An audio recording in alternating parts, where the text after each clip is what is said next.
are first and foremost interested in domestic issues. Osama bin Laden's group are first and foremost interested in domestic issues. Osama bin Laden's group, on the other hand, is interested in the situation of Islam worldwide.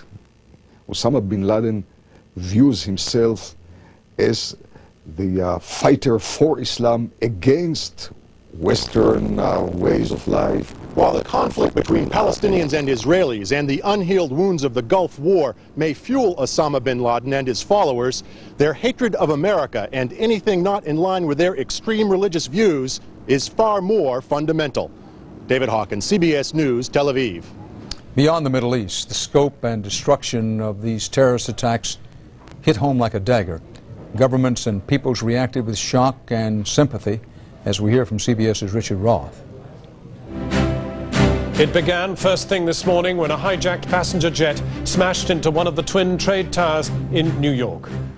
In an electronic instant, it swept around the world, a shockwave echoing the attack on America, the horror and disbelief. Nationwide panic as Americans try to understand the scale of today's events. From Buckingham Palace to Beijing, there was shock and sympathy. From the Vatican to the Kremlin, Russian President Putin called for a coordinated effort against terrorism. So did British Prime Minister Tony Blair. We therefore here in Britain stand shoulder to shoulder with our American friends in this hour of tragedy. And we, like them, will not rest until this evil is driven from our world. More than not just resting, in Britain they were rattled. Offices closing early in London's financial centre, commercial air traffic over the capital banned, as airlines here and throughout Europe cancelled transatlantic flights. I'm certain in the short term we're going to face a much more restricted world, a world which is much more security conscious, much more anxious and much more fearful. With European TV broadcasting live and non-stop, European governments called emergency meetings. So did NATO. Another echo of the attack in America were the questions asked here. Who was behind it and what happens now? The Taliban regime's ambassador to Pakistan today was part of the chorus calling for justice. He also insisted Osama bin Laden wasn't behind it. Bin Laden's not in contact with anyone, the ambassador insisted, and couldn't carry out such activity. It would be a great risk, he warned, for America to retaliate before completing an investigation. While Britain's calling mass terrorism a new evil the world needs to fight, some Europeans are more blunt. Germany calls the attack a declaration of war against the civilized world. But what all the allies are saying tonight is that America's not in this fight alone. Richard Roth, CBS News, London. As we await President Bush's address to the nation and the world, which will be coming up in about 23 minutes now on the half-hour mark, joining us here in New York again is Sandy Berger, who served as National Security Advisor to President Bill Clinton, and in our CBS News Washington Bureau, Democratic Senator Christopher Dodd of Connecticut. Thank you both for being with us. First, Senator Dodd, there's been an awful lot of talk today about the United States. We will find who's responsible for this and we will punish them. Why is anybody who hates the United States, why would they believe this when in the past we have proven time and again we can't find out who does the people who do these things, and we've been unable to punish them, really? Well, first of all, Dan, let me step back for a second and tell you my thoughts, and I'm sure the thoughts of Sandy. I just left about 500 members of Congress on the east front of the Capitol with the leadership, Republicans and Democrats, joined together in expression of solidarity and sympathy for the literally hundreds of people, and I expect thousands who may have lost their lives today. We don't know the numbers yet, as you've reported accurately here, but it's hard to begin any discussion of this without talking about these families and what our country has gone through. And today, you used the language at the outset of your news tonight, using Franklin Delano Roosevelt's language almost 60 years ago, 12 weeks from now, calling this a day of infamy, and it truly is. So I wanted to begin there, and Tom Daschle and Trent Lott are going to have tomorrow a session on resolutions and an opportunity for us to be heard. Congress will be in session tomorrow. Democracy will always triumph over terrorism.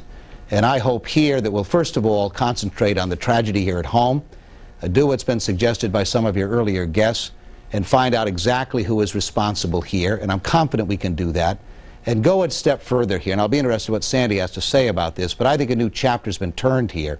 Too often we have sort of accepted other nations' notion that they would harbor these people, occasionally provide some financing, even training for them, and that they sort of had to do that for their own domestic security. I think those days are over with. I think any nation that supports, harbors, trains these individuals, whether it's Osama bin Laden or others who are responsible for it, there needs to be a collective response. You heard today President Putin. I think the Chinese made similar statements. This is a chance for the civilized world now, if nothing else comes out of this, to respond in the most aggressive and thorough way we can. This cancer is hitting all of us, and we need to respond to it accordingly. Now, back to the original question, Senator. Are we capable of determining who did these things? And then are we capable of, in some way, finding them, bringing them to justice, punishing them? I believe so. I think, first of all, this was a highly coordinated, very sophisticated attack here today.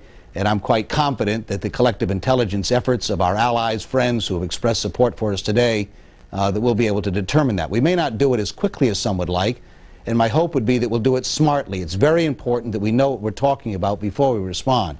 But I'm very confident we can do it, and I think we have the means of doing it. It may not be as fast as some would like, but I believe it can be done. Sandy Berger, where are those voices in the world of Islam? Islam being one of the world's great religions. Where are those voices? Are there any, in any place that counts, who say, listen, we've had enough of this, and we will help the United States find and bring to justice these people? Well, I think we have to be careful, Dan, that we don't condemn the world of Islam here. Obviously, there are 1 billion people who practice Islam around the world. This is perpetrated by a group, and we need to deal aggressively with the group. But I agree with Chris. We need the cooperation and concerted effort of all of our allies and friends, whether they are in Europe, whether they're in the Arab world or elsewhere, because we are now in a new phase of this war against terrorism. This is a watershed event, and we're not going to deal with this in one fell swoop. This is going to require a sustained, serious operation. And I think it's time for the American people to support the President, buckle our seatbelts, because this is going to be a long, hard ride.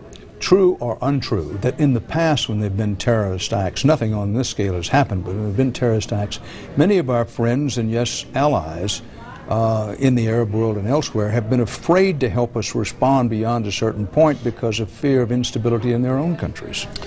Well, I think that's true, but this is so qualitatively different than anything we have seen before that we'll quickly decide, we'll quickly know who stands with the terrorists, who stands with disorder, and who stands with a world in which this kind of act is not tolerated. And I think we're going to have to put some of our friends to the test on this. Senator Chris Dodd, what are the options for the President in increasing the pressure on, yes, our friends and allies to help more, great deal more and faster, to deal with the people who perpetrate these kinds of crimes? Well, it's hard to find any silver linings in what has occurred in the last 12 hours. But if there is any at all, it may be what we've heard already from leaders from around the globe that we haven't heard from in the past when we faced acts of terrorism not on this scale. And I would hope the President would pick up that phone. I'm confident he will. And by the way, all of us stand with him tonight. Anyone who's questioning whether or not this country is divided at all on this issue ought to put those notions aside. Democrats, Republicans, regardless of people's political feelings, we stand behind this President. He's our leader, and if he asks us to do some things in the coming days, he's going to find a united Congress, in my view. But he should also, I would hope, reach out to the allies who've spoken today, and even some of our major competitors in the globe who face similar challenges. This is a cancer that affects all of us, and I'm very confident if he does. There's been a lot of criticism about the administration in the first 8 months or so on the Kyoto agreements and on various other international efforts that we seem to be backing up. In a sense, I hope the President now realizes how important it is, I'm confident he will, that he reach out to these leaders and form that kind of coalition that, as Sandy has said, and he's absolutely right about this, systematically deals with this in the coming years. It's not a one response to this. It's not one attack. It's not going to be solved by one particular raid. This has got to be a systematic, seamless garment that goes on for a long time. Sandy Berger, in the past, our history, the history of this country, shows that we're sometimes slow to recognize a danger. The build-up to World War II comes to mind. But when there is a Pearl Harbor, or when we're attacked, almost pushed off the Korean Peninsula, once we mobilize as a people, that we are indeed a determined and effective adversary, but we're dealing with such a shadowy operation as these terrorist organizations. Is it capable to put the nation on a one nation united, let's solve this problem, let's defeat this enemy, or impossible? I have no question that the president can do that, but I think the American people need to understand that this is not going to be solved with one missile attack. We may have to reach deep into a faraway place in a very robust way to deal with this problem. We may have to do this over a sustained period of time, and those actions themselves will have their own consequences. So there's no silver bullet, literally or figuratively here, that is going to deal with the kind of unspeakable evil that we've seen today, the escalation in a massive way, both in terms of capability and malevolent intent that we've seen today. What we need now is buckle down, serious, concerted effort that's going to have to be long range. We've taken down terrorist organizations like Abu Nidal in the 70s. This is qualitatively different, and we're, I think, capable of doing it. I think the American people will support the president, but it's going to take actions we may not have contemplated in the past. Sandy Berger, Senator Chris Dodd, thank you very much. We're less than 15 minutes away now from the President of the United States addressing the American people and the world about the events of today. In the meantime, let's remind ourselves there were many scenes of heroism as well as horror in the Twin Towers attack here in New York City. CBS's Lee Cowan reports on the people in the streets amid rubble and chaos. I warn you in advance, caution you in advance of the violence in some of these scenes. With that in mind, Lee?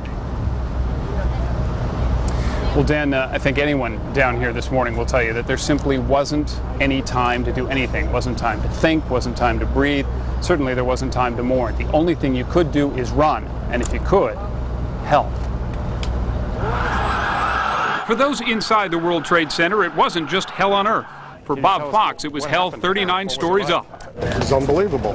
I was on the 39th floor about 8:45 when a tremendous explosion hit. Those lucky enough to get out walked out of one danger right into another. A moonscape of ash and debris, smoke and fire, leaking gas, and already the smell of death. Debris, smoke, all the dust, everything, just couldn't see nothing. I was praying to God then that, let me get by this now. Ironworker Tony Cabrera rushed toward the carnage to try and help. Then I seen the second plane hit. And I went into this lobby. And I went into the lobby. I was there with the fire department and everything, and just, it was starting to give away this and that, pieces of people coming down, parts, and whatever. Never seen anything like it. Never. Rescuers were at a loss. Smoke so thick they couldn't see the damage. The clamor of falling debris so loud they couldn't hear the cries for help. All of it made worse when the first of the Twin Towers came tumbling down upon them. Let's go! After the first series of explosions, there was hardly time to get in, and those that did were right in line of fire for the next series of explosions.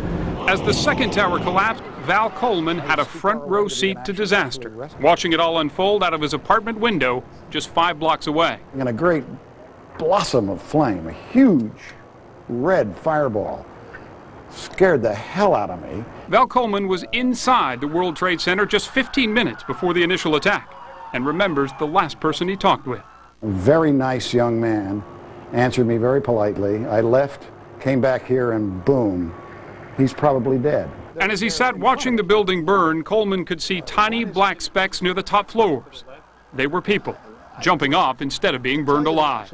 I must have seen 10 or 15 people come down, one after another. Off the top? Off what appeared to be the top. The bombings today brought one horrific scene after another. Oh my God! Oh my God! rescuers know once they get closer to what's left of the Twin Towers, the images are sure to get worse. But the workers, for many of them, though, they are still waiting. We are told now, Dan, that firefighters are trying to stretch ladders out across some of the debris to begin putting out some of the fires that have been burning all day long. But active search and rescue efforts are still on hold at this hour. There is still hope here tonight, but for the moment, it's being tempered by an overwhelming sense of helplessness. Dan. Lee Cowan, one of our many reporters covering in Lower Manhattan. The terror attacks on the World Trade Center struck deep into the hearts of New Yorkers. Many were witness to or victims of this cowardly act of mass destruction. CBS's Mika Brzezinski has been out among them on the streets of New York. There was terror in the streets while the Twin Towers burned. With gridlock on the ground, crowds watched from afar and prayed.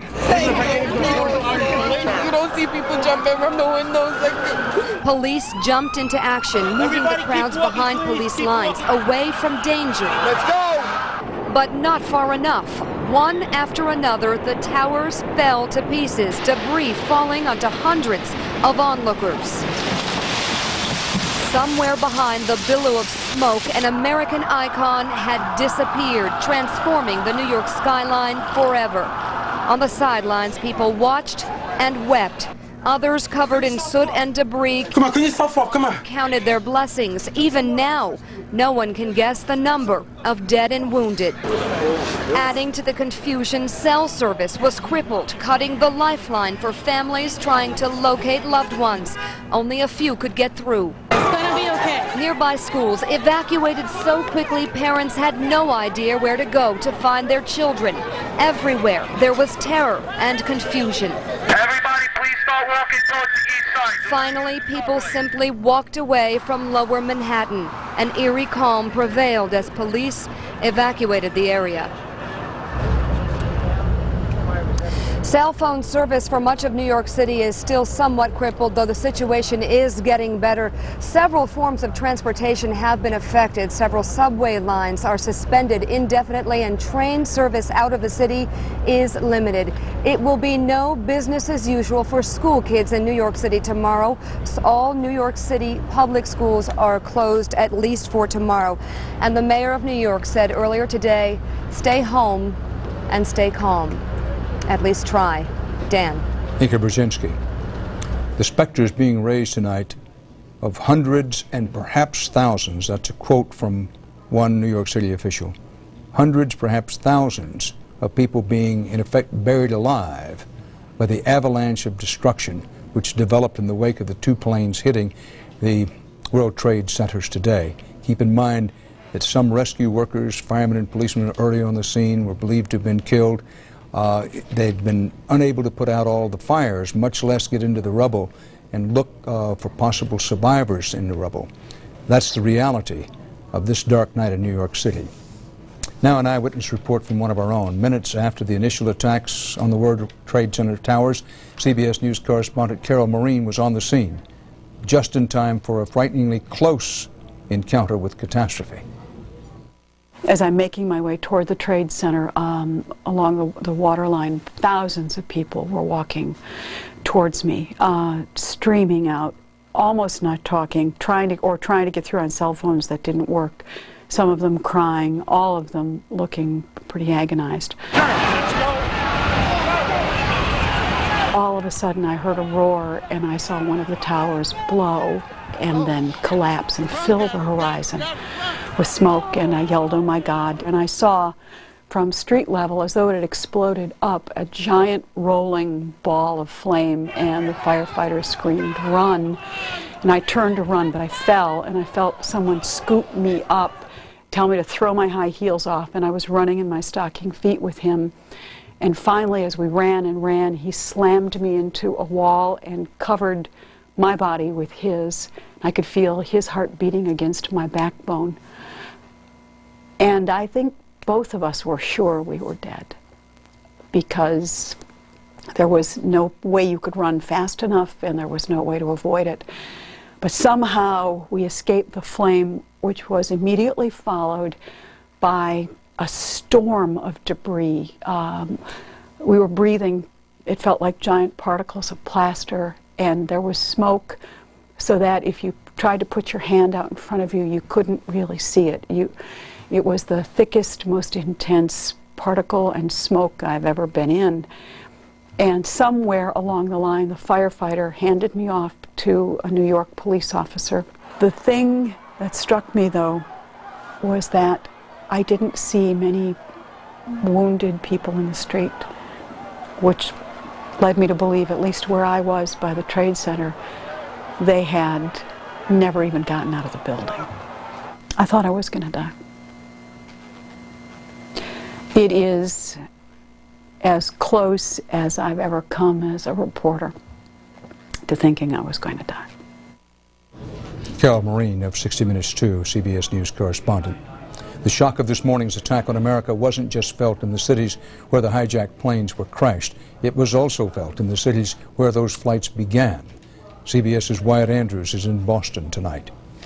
At Boston's Logan Airport, where 2 of the hijacked planes originated, scores of relatives of the victims were met by airline officials for consolation and were then taken to a nearby hotel to await information. American Airlines lost its Los Angeles-bound Flight 11, and the airline confirmed the identity of its lost pilot, Captain John Oganowski, who was 52 and a 22-year veteran of the airline.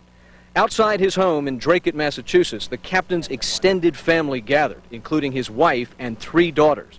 Oganowski's brother Jim described him as a hero, a man who joined the Air Force out of patriotism during the Vietnam War and who viewed his work as an airline pilot his life's dream.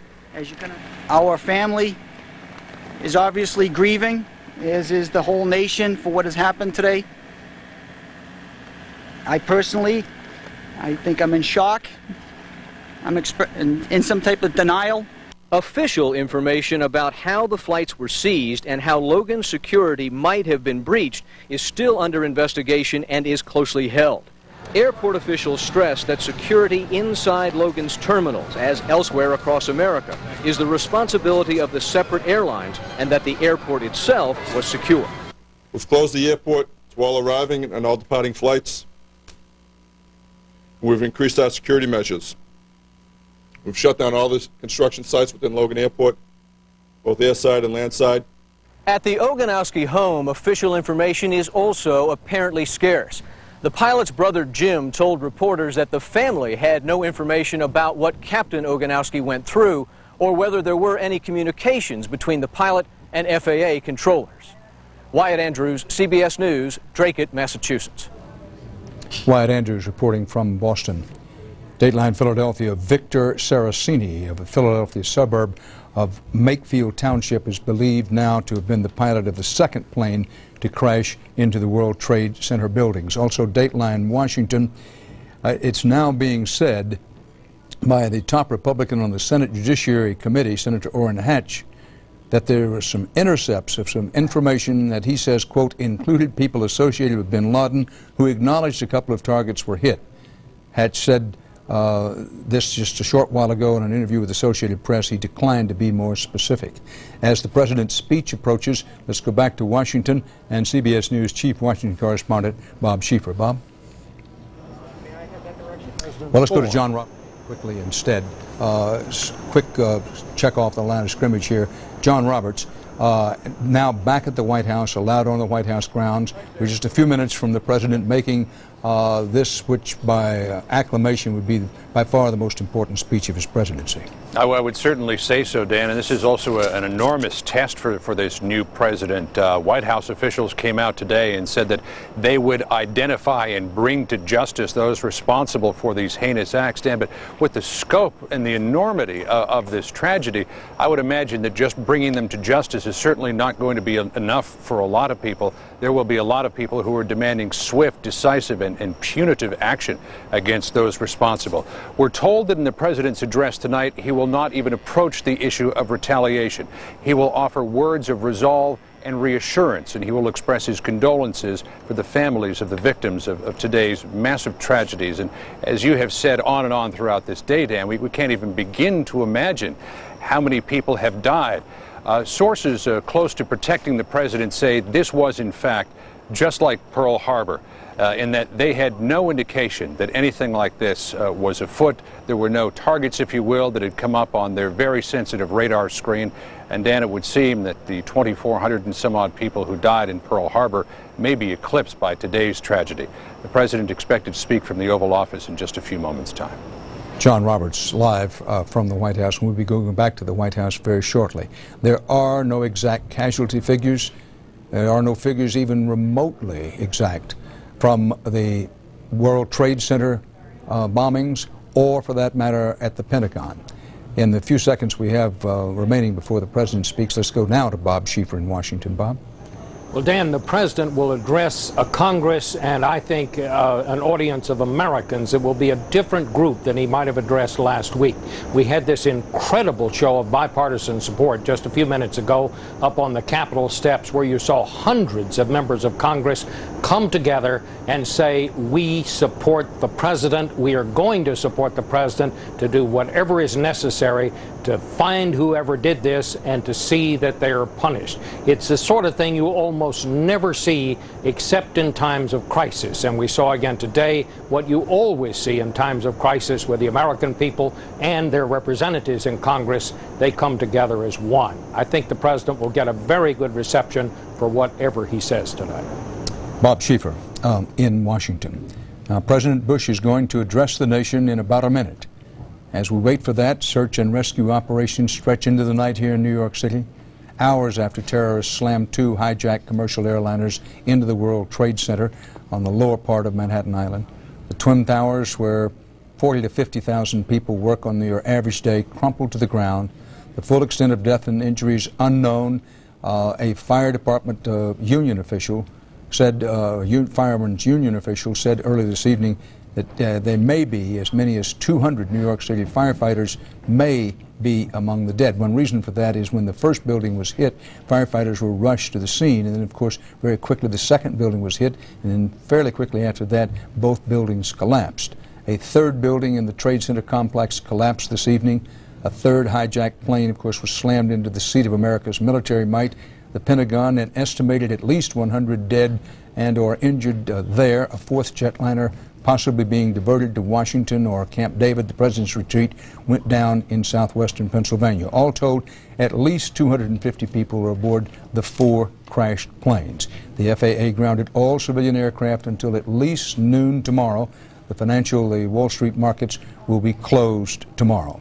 Now, President Bush was flown secretly today from Florida, first to Louisiana, then to Nebraska, but he's back in the White House now, and we have about 25 seconds till you will see President Bush address the nation from the White House. After the president speaks, our CBS News continuing coverage of events on this horrible historic day will continue.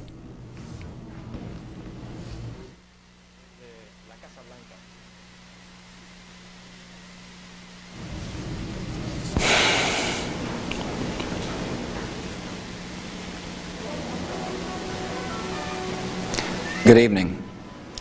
Today, our fellow citizens, our way of life, our very freedom came under attack in a series of deliberate and deadly terrorist acts.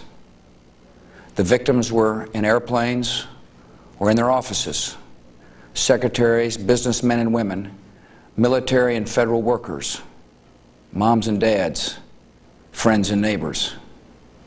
Thousands of lives were suddenly ended by evil, despicable acts of terror. The pictures of airplanes flying into buildings, fires burning, huge structures collapsing, have filled us with disbelief, terrible sadness, and a quiet, unyielding anger. These acts of mass murder were intended to frighten our nation into chaos and retreat. But they have failed. Our country is strong. A great people has been moved to defend a great nation.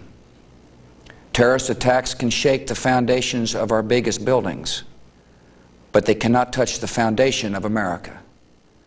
These acts shatter steel, but they cannot dent the steel of American resolve. America was targeted for attack because we're the brightest beacon for freedom and opportunity in the world, and no one will keep that light from shining. Today our nation saw evil, the very worst of human nature, and we responded with the best of America, with the daring of our rescue workers, with the caring for strangers and neighbors who came to give blood and help in any way they could. Immediately following the first attack, I implemented our government's emergency response plans. Our military is powerful and it's prepared. Our emergency teams are working in New York City and Washington, D.C. to help with local rescue efforts. Our first priority is to get help to those who have been injured and to take every precaution to protect our citizens at home and around the world from further attacks. The functions of our government continue without interruption. Federal agencies in Washington, which had to be evacuated today, are reopening for essential personnel tonight and will be open for business tomorrow. Our financial institutions remain strong, and the American economy will be open for business as well. The search is underway for those who are behind these evil acts. I've directed the full resources of our intelligence and law enforcement communities to find those responsible and to bring them to justice. We will make no distinction between the terrorists who committed these acts and those who harbor them. I appreciate so very much the members of Congress who have joined me in strongly condemning these attacks. And on behalf of the American people, I thank the many world leaders who have called to offer their condolences and assistance. America and our friends and allies join with all those who want peace and security in the world, and we stand together to win the war against terrorism. Tonight I ask for your prayers for all those who grieve, for the children whose worlds have been shattered, for all whose sense of safety and security has been threatened. And I pray they will be comforted by a power greater than any of us, spoken through the ages in Psalm 23. Even though I walk through the valley of the shadow of death, I fear no evil, for you are with me. This is a day when all Americans from every walk of life unite in our resolve for justice and peace. America has stood down enemies before, and we will do so this time. None of us will ever forget this day, yet we go forward to defend freedom and all that is good and just in our world. Thank you, good night, and God bless America. President Bush speaking live from the Oval Office in the White House. Perhaps ominously, among the things the President said was, and this is not a direct quote, but it's on the money, we will not differentiate between those who committed these acts today and those who harbored them. The President vowed that no act of terror will darken America's beacon of freedom. We go now to CBS News Chief White House Correspondent John Roberts. John. Dan, important words for the President to say that we will not differentiate between the terrorists who committed this act and those who harbor them. If this was in fact Osama bin Laden's group who was behind this, that message is aimed directly at the Taliban government. Though we should point out, Dan, that every indication we get from the White House tonight is that the explosions that we saw in Kabul tonight were not part of any American action. The White House has absolutely disavowed any connection to those, as has the Defense Department. The President also sending out some important words of reassurance tonight to Americans, saying that the government is still in operation, essential personnel will be back at work later on tonight, and that the government will be open for business tomorrow. And even though the stock market will be closed tomorrow, Dan, the President reassuring Americans, saying that the American economy will be open for business.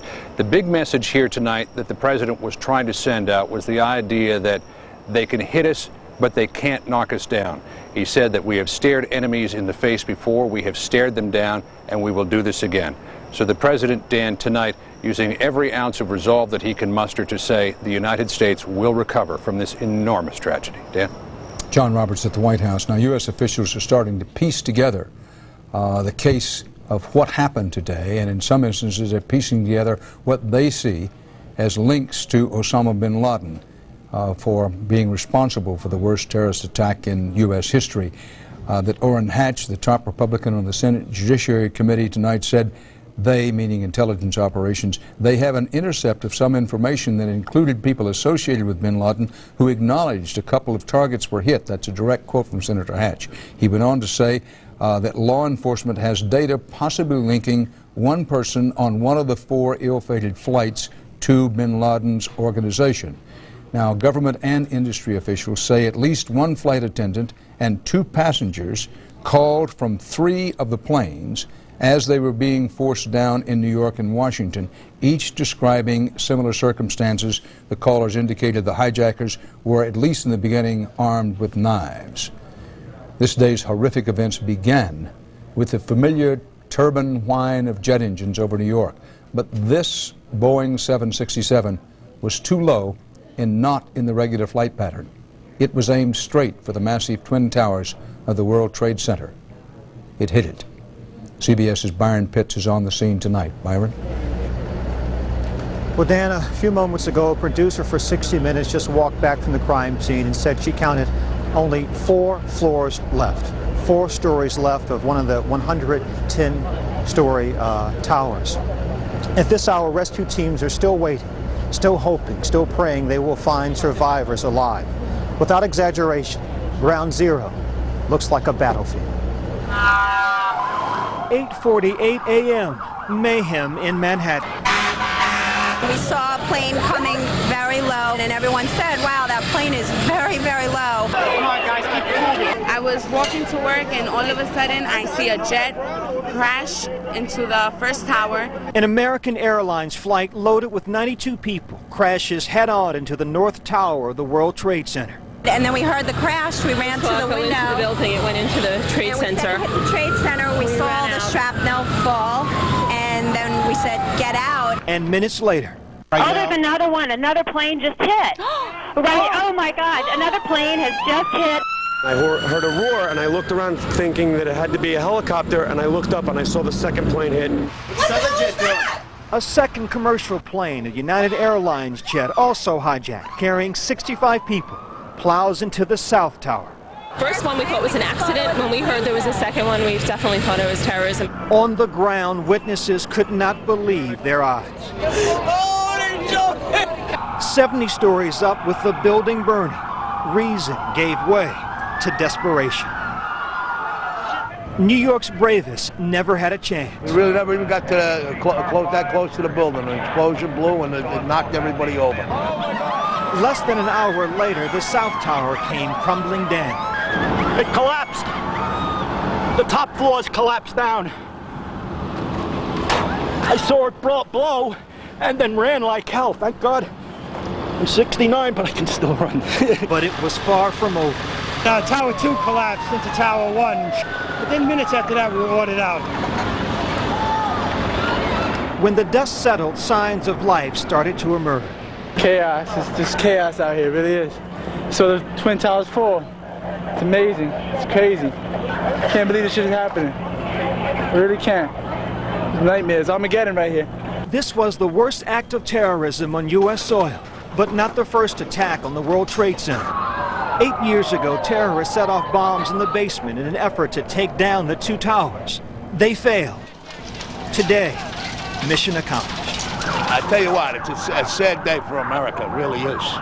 By 2 o'clock this afternoon, firefighters and police officers and paramedics by the hundreds stood by, many of them feeling helpless. There was nothing they could do at this point because the building was still unsecured. Our main priority is to get in, do a search and rescue, look for survivors, and then clean up what's left. And we can't do that until the building is deemed safe. Ankle deep in debris and despair, rescue workers waited. Some had relatives of their own inside. One police officer told me her sister worked here on the 40th floor, due in at 9 a.m. She was always early, she said. Always. A sign on a paramedic's van spoke volumes. We know we have some of the major brass of our department missing. We're trying to find them too. New York Port Authority Police Chief William Hall choked back tears. For him, this was no longer just work. On a personal level, because I know that these are all your men and it's a business, but I'm sure that a lot of these guys are your friends. How you holding up? It's not a business now, it's personal now. Sir? It's personal now. We have to get them. Back live, we have had little relief here. Take a look at this. These pictures here, which are just Hours ago, World Trade Center building number 7 collapsed, a 42-story building that crumbled hours after the initial devastation. It was the one calamity here that was not a surprise.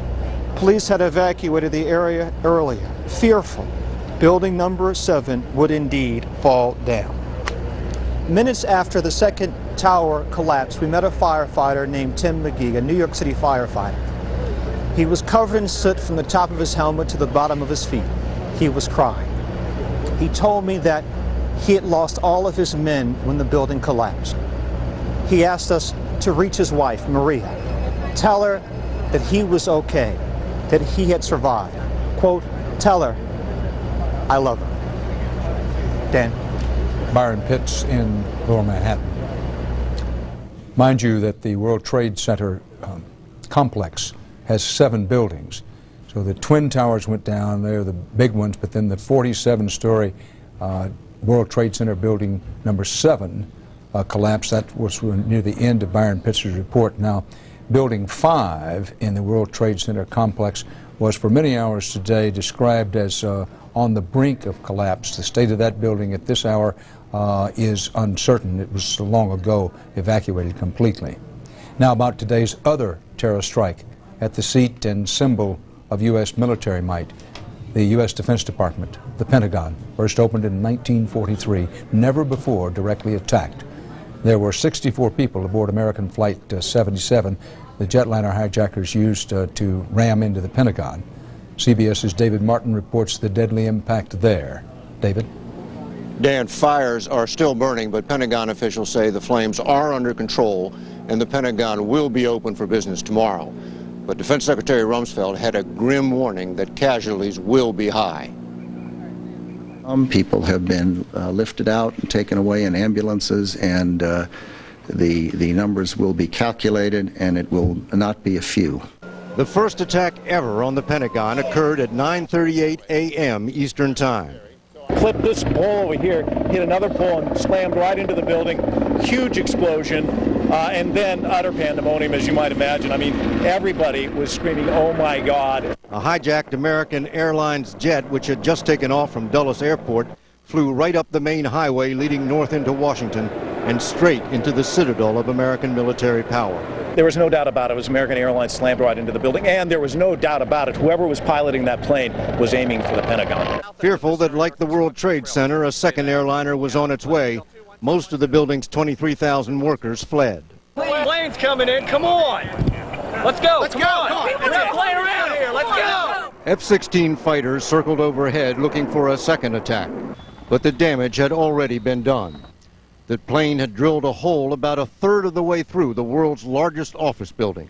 The wounded were rushed to nearby hospitals as the fire spread and an entire section of the building collapsed, trapping many, many more inside. Arlington search and rescue personnel are just now, and it's about almost 2 o'clock, just now gaining access to portions of the building where the plane hit because the fires were too intense. One ray of hope. The Pentagon is undergoing a major renovation, and some of the offices in the path of the plane were vacant. We're trying to find out who made it out okay and account for the people that may not have made it out. When the plane hit, Defense Secretary Rumsfeld moved from his office on the other side of the building into the National Military Command Center in the basement. With smoke hanging in the air, he ordered aircraft carriers, amphibious ships, cruisers, and destroyers to New York and Washington, where they can serve as floating hospitals, help with the cleanup, and provide air defense against the possibility of more attacks. And the chairman of the Joint Chiefs made a clear threat of military retaliation. I have no intentions of discussing today what comes next, but make no mistake about it, your armed forces are ready. Right now, suspicion focuses on Osama bin Laden, and we have some new pictures of this damage done to the Pentagon by whoever these terrorists were. First, really close-up pictures of the damage. I'm looking at it for the first time with you. I do not see any evidence there of the fuselage of the plane. Those are corridors I've walked down thousands of times, and right now they're unrecognizable. Back to you, Dan. David Martin reporting live again from the Pentagon.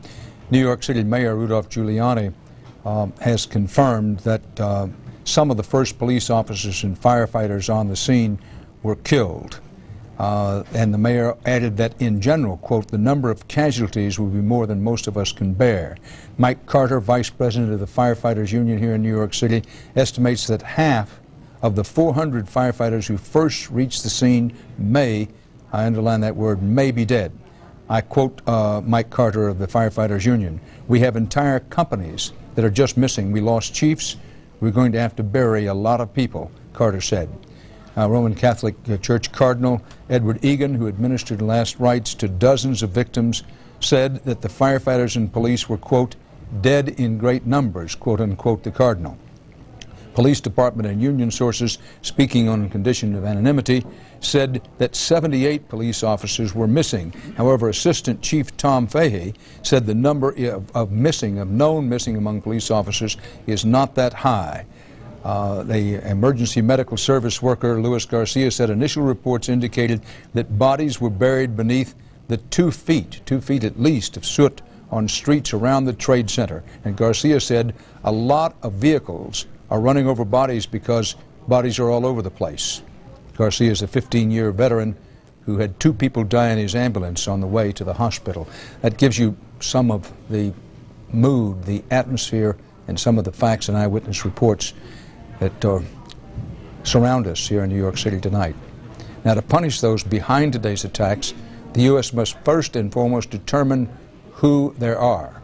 There's been much speculation about that today, but so far it's all speculation. The facts are few. Osama bin Laden, the renegade Saudi Arabian millionaire who was last reported in Afghanistan, he's widely believed to be in Afghanistan, is the most frequently mentioned suspect. But as we have before, for fairness and accuracy, it's dictated that we say nobody knows who committed these crimes today. But CBS's Jim Stewart in Washington is closely following the investigation and checking his many good sources. Jim, what can you tell us? Dan, federal lawmen are apparently fanning out tonight to follow up on the first leads in this case. Some search warrants have been served, but officials caution it is too early to tell whether they will bear fruit. Other agents are poring over the flight manifest of the 4 doomed planes. Meanwhile, intelligence officials say they have developed what one calls significant indicators pointing to Osama bin Laden is the man behind this attack. The information suggests that the planes were hijacked by members of Al-Qaeda, the terrorist group that reports to bin Laden. Sources describe the intelligence as communications intercepts. It's not definitive, said one official, but it is persuasive. Sensing that bin Laden would quickly become a suspect, Afghanistan's ruling Taliban party, which has been giving him safe refuge, called a press conference. "We do not allow Osama bin Laden to operate from our land," the Taliban said, warning the U.S. not to take any, quote, speedy actions to retaliate. Meanwhile, law enforcement sources said there had been no credible claims for the joint attacks and that intelligence had picked up no specific threats aimed at targets inside the United States before the attacks took place. Within minutes of today's attacks, officials were pointing to the 1993 bombing of the World Trade Center by a group with ties to bin Laden, citing it as proof that bin Laden has never given up on his dream to destroy the symbol of America's economic power. And in recent months, analysts say bin Laden has only become more and more sophisticated in his attempts to strike at the United States. They point specifically to his simultaneous attack on 2 U.S. embassies in East Africa. They also went directly against a U.S. destroyer, which was heavily guarded, and they did put a hole in that ship, the USS Cole. So they have a track record of conducting attacks that one would think they might not be capable of. Late today, the U.S. intelligence community was rapidly sorting through a priority list of potential suspects within the U.S. for electronic eavesdropping, with sources saying the number may reach into the hundreds. There is also specific physical evidence that investigators are eager to examine. First are the transcripts of communications between the suicide aircraft and ground controllers, including telephone calls from passengers to the ground, and second are cockpit tape recordings of conversations in the doomed aircraft. The working theory is that the hijackers were pilots themselves and forcefully took over the controls to dive the jets straight into their targets. Dan? Jim Stewart reporting live from Washington. One of the few things that seems certain tonight is that the hijackings and attacks were meticulously planned and carried out with great precision. There's also a school of thought that says this kind of operation required a lot of financial resources. And there is a school of thought among intelligence operatives at high levels in this country and abroad that Osama bin Laden, despite the fact that he is a multimillionaire, that even bin Laden requires additional financial support from somewhere to carry out this kind of operation. Now, some of the speculation is supported by very few facts, if any. However, this thing being carried out with great precision is consistent with the hard facts. Somebody planned this thing exceptionally well. Correspondent Bob Orr, who covers aviation for CBS News, has pieced a lot of this together. Bob? Well, Dan, it clearly was a highly coordinated attack this morning, launched with simultaneous breaches of security at 3 of the nation's busiest airports. Under the cover of the hectic morning rush when airports are particularly vulnerable, hijackers managed to board 4 large passenger jets, 2 each from American Airlines and United Airlines, 2 of the strongest symbols of U.S. aviation. American Flight 11, a Boeing 767, took off first at 7:45 this morning from Boston bound for Los Angeles. 13 minutes later, another 767, United Flight 175, also left Boston for L.A. At virtually the same moment, United Flight 93, a 757, took off from Newark for San Francisco. And to the south at Washington's Dulles Airport, another 757, American Flight 77, flew off towards Los Angeles. The first sign that anything was wrong was noticed by air traffic controllers, who watched the jets stray from their planned routes. This computerized radar path shows how the first plane, American Airlines Flight 11, climbed out of Boston and, as expected, headed northwest across Massachusetts. But watch what happened. As the plane entered eastern New York, it turned sharply to the south and headed straight for Manhattan. The 767 hit the World Trade Center at 8:48 this morning. And 16 minutes later, United Flight 175 delivered the second blow. The jets, fueled for cross-country flights, were filled with tens of thousands of gallons of volatile fuel. They were literally flying bombs, each with an explosive power far greater than the blast that leveled the Oklahoma City Federal Building. Based on radio communications from the planes, FAA authorities knew they were dealing with a terrorist attack and immediately moved to close New York and Washington airports. And for the first time in U.S. history, all flights across the country were grounded. The airport's being evacuated. They need to go home. But there were still 2 hijacked jets in the air, and one of them, American Airlines Flight 77, took aim on the Pentagon. It crashed in a fireball at 9:38. Meanwhile, the 4th plane, the flight from Newark to San Francisco, was heading west, and it traveled all the way into northeastern Ohio. The controllers monitoring radar watched as the jet then did a U-turn and headed back towards the East Coast. At 10:20, 2.5 hours after the 4-pronged attack was launched, the plane crashed in a rural Pennsylvania field. I happened to hear a plane come through. It sounded like it was running normal. When it come down over top of me, I seen it go nosedive straight into the ground down here. Everything was running fine on the plane, it sounded like. Authorities say 285 people died aboard the airliners today, and tonight the FAA is at a loss to explain how the security failures happened. There is some new information that in at least 2 of the attacks, the hijackers may have used knives, and those are harder than guns for security officials to detect. But most importantly, remember this: these were suicide attacks, long known to be the very hardest to stop. There's no piece of equipment and no screener that absolutely can stop a terrorist who is willing to die. Dan? Live in Washington, Bob Orr. There they were, the Twin Towers of the World Trade Center, soaring symbols of American power and wealth. And in just minutes, there they weren't, reduced to rubble by faceless enemies. The world's most famous skyline changed forever by a horrendous, cowardly act of terror.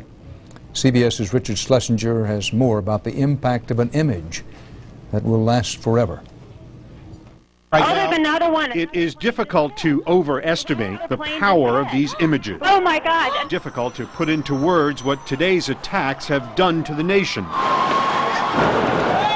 Calamities almost unparalleled in the country's history. Pearl Harbor is one of the first things that comes to mind. Evan Cornog is a historian and journalist at Columbia University. As the attack unfolded live before our eyes, it was hard not to be reminded of the most recent large-scale sneak attack, almost 60 years ago. A date which will live in infamy. After Pearl Harbor, there was the Japanese fleet to go after. One knew where to find the enemy. Here, it's a much more complicated issue. Just as the U.S. Navy was a symbol of our power then, the Pentagon and the World Trade Center were symbols of our power now, our place in the world. So those towers are saying, look at us, we're important. And somebody has come along and said, you're not as important as you think. We are certainly not as invulnerable as we may have thought. For years, authorities have practiced for terrorist attacks, many times under the direction of Jerome Hauer, a former emergency management official in New York. You have to plan for the worst. That's just, particularly in a city like in New York, in Washington, D.C., the real thing is never like a drill. The enormity of the situation today is just incredible. The symbolism of the attack was impossible to ignore overseas. The feeling is that throughout the world, the Americans are not as powerful as they were thought to be. Therefore, these terrorists were really going to achieve a symbolic victory. But officials here in New York and in Washington know the difference between a symbolic victory and a real victory. When the World Trade Center was brought to the ground, the country was brought to its knees. But terrorism experts say just for a while. Did the bad guys win today? They got that image. They got they certainly struck a blow today. There's no question about it. We are a very resilient nation, and we are very resilient people. And we're a very different people than we were just before 9 o'clock this morning when this all began. Richard Schlesinger, CBS News, New York. During this hour, President Bush said that the terror attacks today took, quote, thousands of lives. The search goes on tonight in the rubble of the World Trade Center towers struck this morning by two hijacked commercial jetliners, the worst terror attack ever on U.S. soil. President Bush vowed to find and punish those responsible. CBS News coverage of the attack on America will continue in a moment.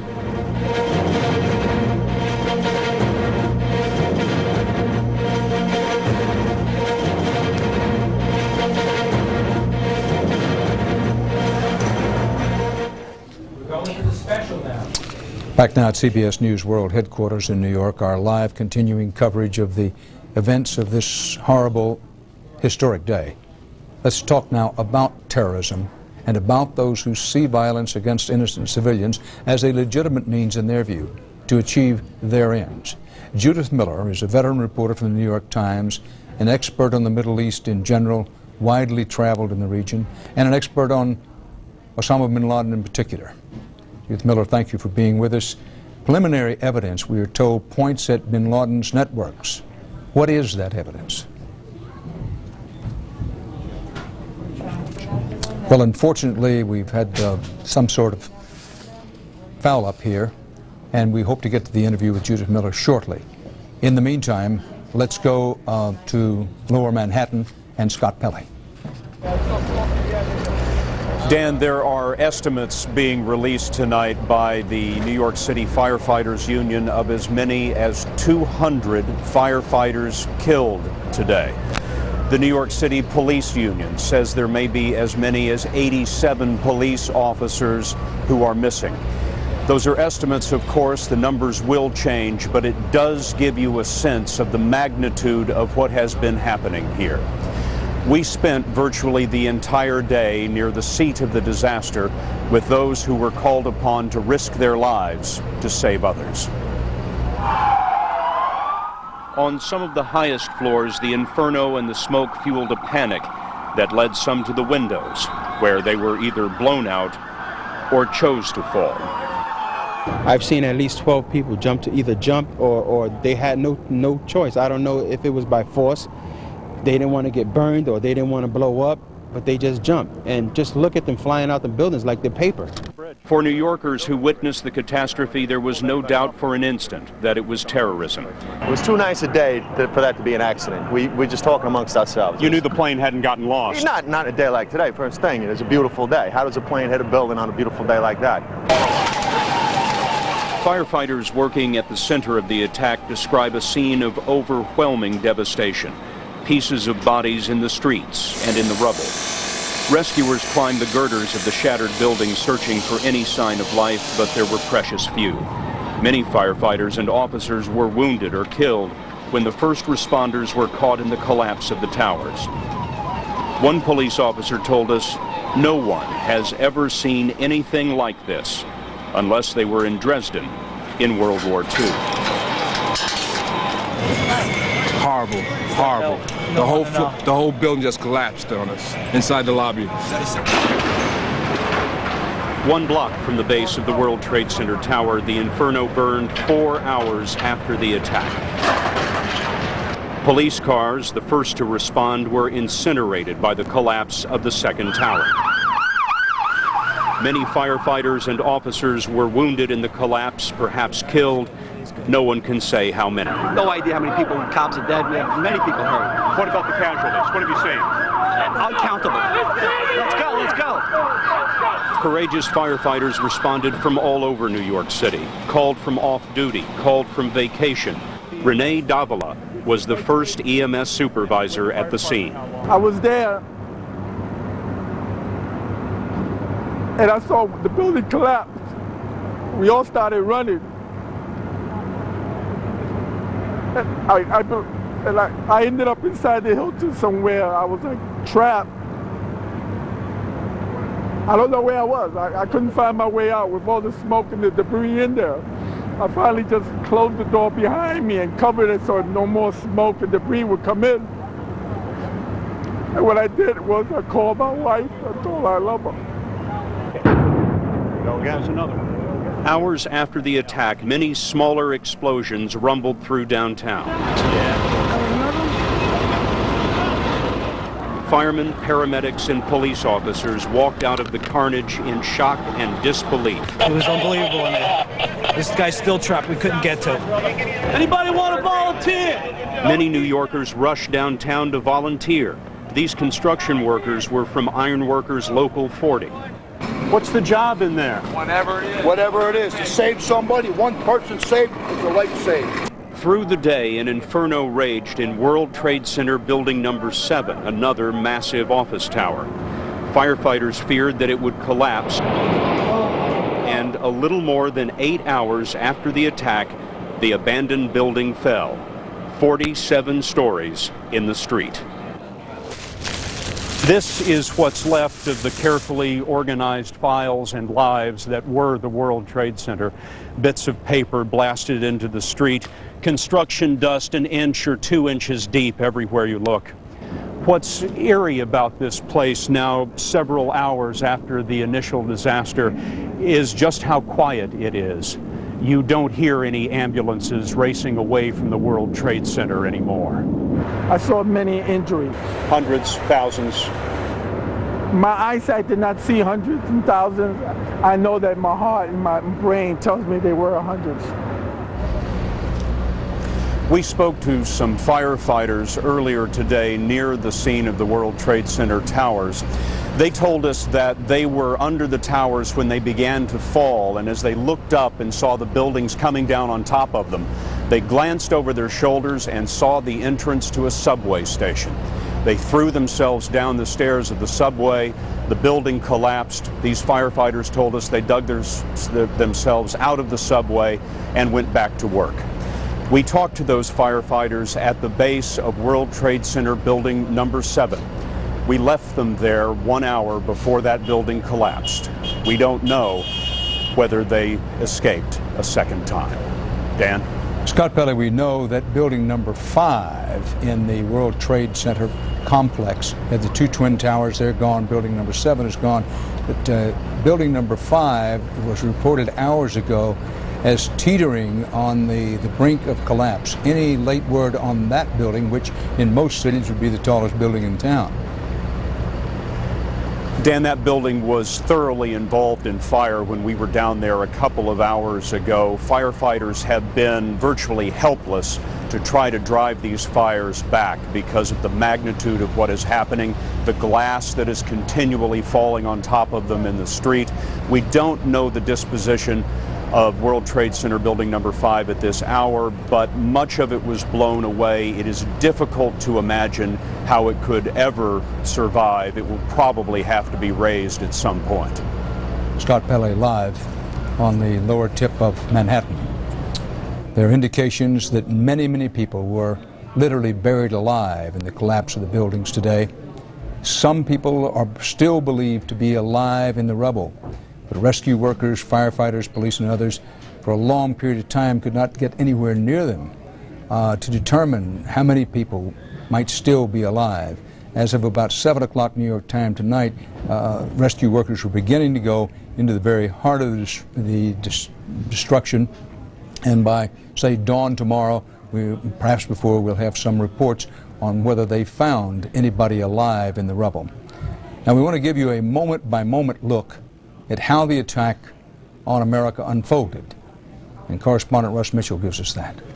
It's early this Tuesday morning, the 11th of September, 2001. It began as a shimmering late summer day. WCBS News Time, 8:48. It's traffic and weather together. Tom Kaminsky, Chopper 880. All right, Pat, we are just currently getting a look at the World Trade Center. We have something that has happened here at the World Trade Center.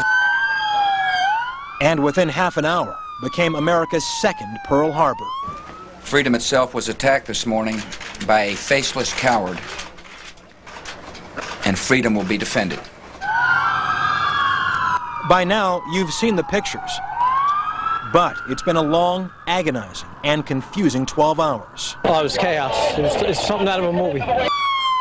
So briefly, here's what we know about exactly what happened. 8:48 a.m., American Airlines Flight 11, hijacked en route from Boston to Los Angeles, slams into the North Tower of the World Trade Center, 2/3 of the way up the 110-story building.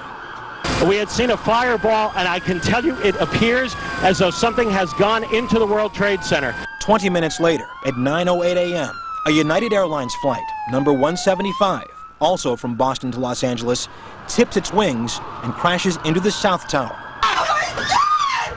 Oh my God! An incredible fireball, so remarkable, it didn't even seem real. Looked like a plane rammed into the second building. 35 minutes after that, 9:43 a.m., American Airlines Flight 77, scheduled to fly to Los Angeles from Dulles Airport outside Washington, dives into the Pentagon, destroying one of the building's 5 sides. I happened to hear a plane come through. It sounded like it was running normal. 10:10 a.m., the 4th hijacked plane, United 93 from Newark to San Francisco, crashes in a remote area 80 miles southeast of Pittsburgh. Just coming down like it was going to land, but instead of landing, it just went nose straight into the ground. In a little more than an hour, 4 horrific plane crashes, hundreds believed dead. But far worse was yet to come.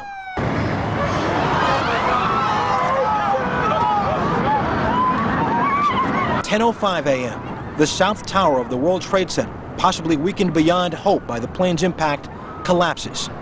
People can be seen jumping from the high floors. The building came just rumbling down. It was like a war zone. 10:28 a.m., and the North Tower, choked with smoke and flames from its upper floors, disintegrates.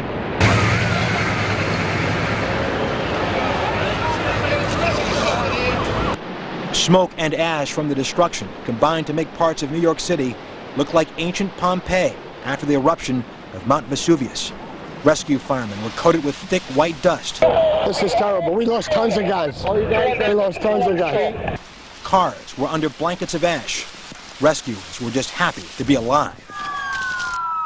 As for the death toll, even tonight there were no hard numbers. But New York Mayor Rudolph Giuliani feared it might extend into the thousands.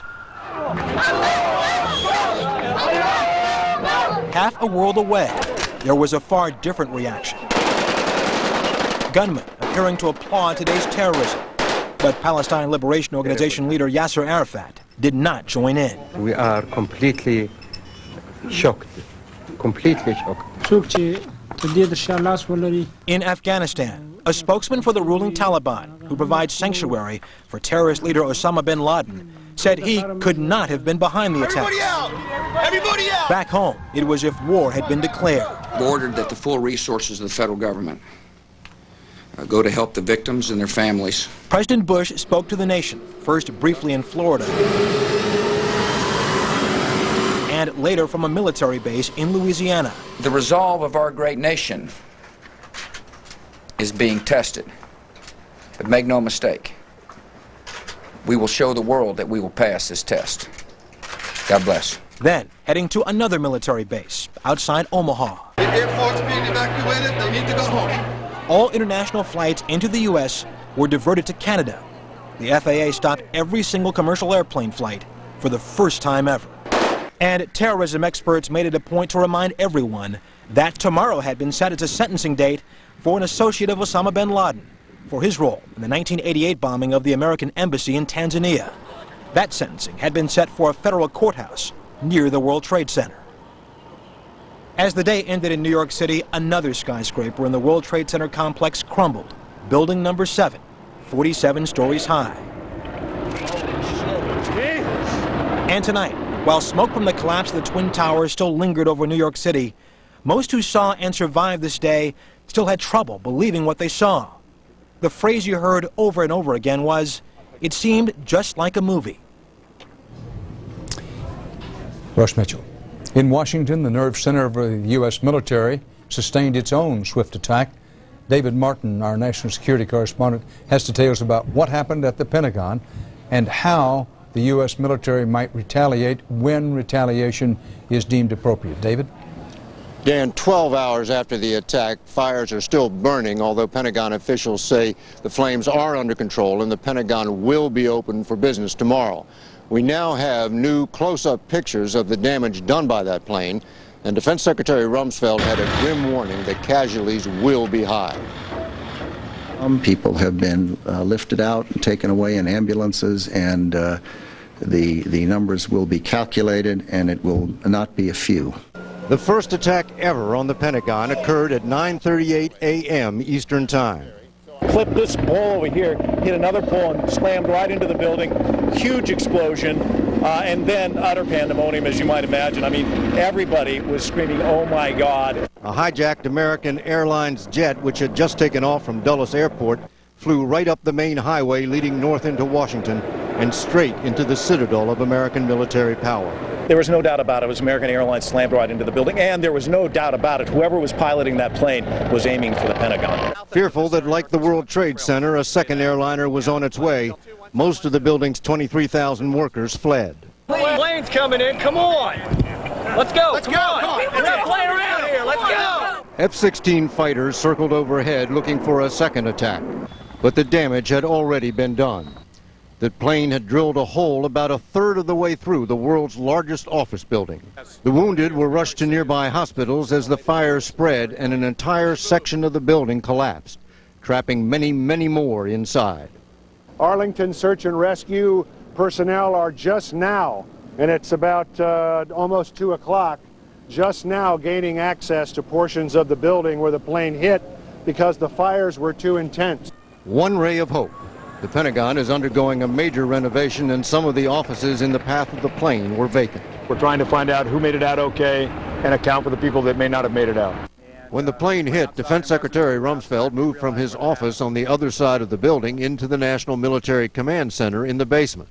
With smoke hanging in the air, he ordered aircraft carriers, amphibious ships, cruisers, and destroyers to New York and Washington, where they can serve as floating hospitals, help with the cleanup, and provide air defense against the possibility of more attacks. And the chairman of the Joint Chiefs made a clear threat of military retaliation. I have no intentions of discussing today what comes next, but make no mistake about it, your armed forces are ready. Right now, suspicion focuses on Osama bin Laden, but first things first. The FBI is combing the wreckage for evidence, and all U.S. military bases and embassies are at the highest state of alert. Dan?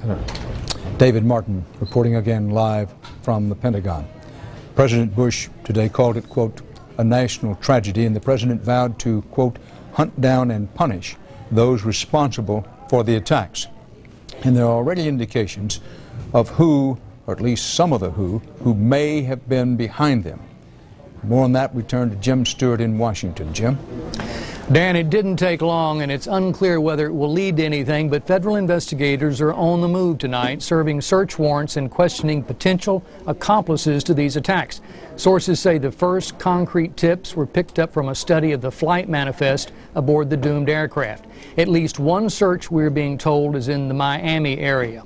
Meanwhile, intelligence officials say they have now picked up what one official calls significant indicators that the suicide planes were hijacked by members of Al-Qaeda, the terrorist group that reports to Osama bin Laden. Sources describe the intelligence as communications intercepts and said they're not definitive, but they are persuasive. Sensing that bin Laden would quickly become a suspect, Afghanistan's ruling Taliban party, which has been giving him safe refuge, called a press conference. We do not allow Osama bin Laden to operate from our land, the Taliban said, warning the U.S. not to take any, quote, speedy actions to retaliate. Slowly, FBI evidence teams are starting to piece together what happened on the aircraft and zeroing in on how the terrorists pulled off the hijackings. Attorney General John Ashcroft provided one insight when he said that the hijackers of one of the aircraft had apparently sneaked knives through airport security. American Airlines Flight 11 departed Boston for Los Angeles, hijacked by suspects armed with knives. This plane crashed into the World Trade Center. Within minutes of today's attacks, officials were pointing to the 1993 bombing of the World Trade Center by a group with ties to bin Laden, citing it as proof that bin Laden has never given up on his dream to destroy the symbol of America's economic power. And in recent months, analysts say bin Laden has only become more and more sophisticated in his attempts to strike at the United States. They point specifically to his simultaneous attack on 2 U.S. embassies in East Africa. They also went directly against a U.S. destroyer, which was heavily guarded, and they did put a hole in that ship, the USS Cole.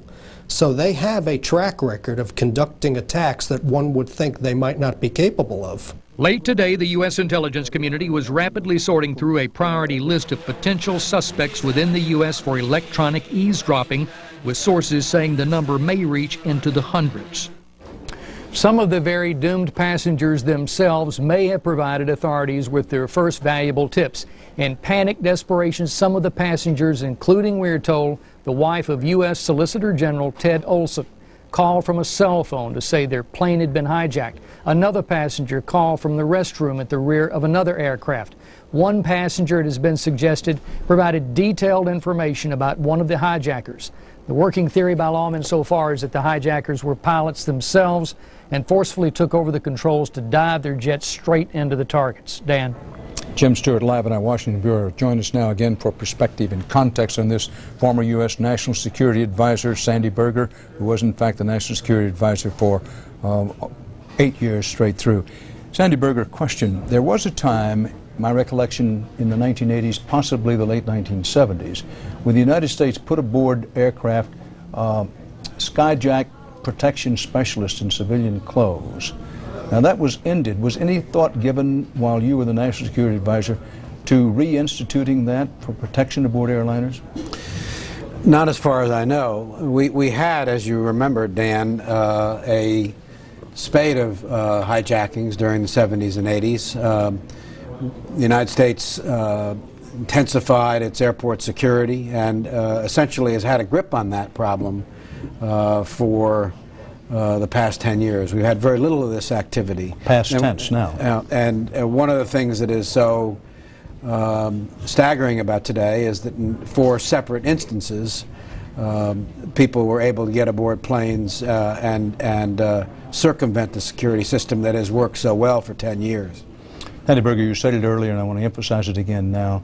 Our main focus tonight is on those people dead, missing, wounded, and their families. But as a former National Security Council advisor until very recently, and one of our ranking experts, I want to expand this conversation out. There's a lot of talk now of we will retaliate, and Senator Orrin Hatch said tonight, well, our intelligence operatives have some indications that there are links to Osama bin Laden. There's talk about, well, the Taliban in Afghanistan better dig deeper, in effect, because if it turns out Osama bin Laden did it, the Taliban's been protecting him, hiding him within their country, then he better look out. But talk to us realistically about the whole subcontinent. Both Pakistan and India are nuclear powers now. Pakistan right on the border with Afghanistan. All of this by way of saying, if it's ever decided that Osama bin Laden was responsible for this and he's still in Afghanistan, there are no easy answers about how to get him, how to retaliate. Well, I think that's an important point, Dan. Of course, let me repeat your caveat. We don't know. America proceeds on facts, not on speculation. So number one, we have to determine what has happened here. But we're talking, if we are talking about bin Laden, about a very difficult target. This is far from nowhere. In very rough terrain. And I don't believe this is now, given the escalation that we've seen today of monumental proportions, susceptible of being dealt with in one pop, in one sort of exquisite act. This may require the administration to look at a range of options, from economic pressure to military options that go beyond simply missiles from afar. Very quickly, Sandy Berger, because we don't have much time left in this particular segment. Can we or can we not absolutely count on the government, now a new government in Pakistan, to help with this new problem? Well, the government of Pakistan has been cooperative in some respects on terrorism. They have turned over several operatives of bin Laden, but you also have to understand that the ties between the Pakistani intelligence and military and the Taliban and bin Laden's operations are quite intermingled. And the extent to which the Pakistanis will cooperate, I think if we needed that cooperation, remains to be seen. Fair to say, open to questions. Sandy Berger, yes. Thank you very much again for being with us. Now, one question at the very heart of today's attacks is how, with so much security, alleged and otherwise, at America's airports, how did these hijackings happen? Bob Orr has been looking for some answers. Bob? Well, Dan, there's some evidence tonight that the hijackers of at least 2 of the 4 jetliners involved in today's attack used knives to overpower flight attendants and then take control of the cockpits. It obviously was all part of a highly coordinated strike, with simultaneous breaches of security at 3 of the nation's busiest airports during the hectic morning rush hour. And the jets targeted belong to American Airlines and United Airlines, 2 of the most powerful symbols of U.S. aviation. American Flight 11, a Boeing 767, took off first at 7:45 this morning from Boston bound for Los Angeles. 13 minutes later, another 767, United Flight 175, also left Boston for L.A. At virtually the same moment, United Flight 93, a 757, took off from Newark for San Francisco. And to the south at Washington's Dulles Airport, another 757, American Flight 77, flew off towards Los Angeles.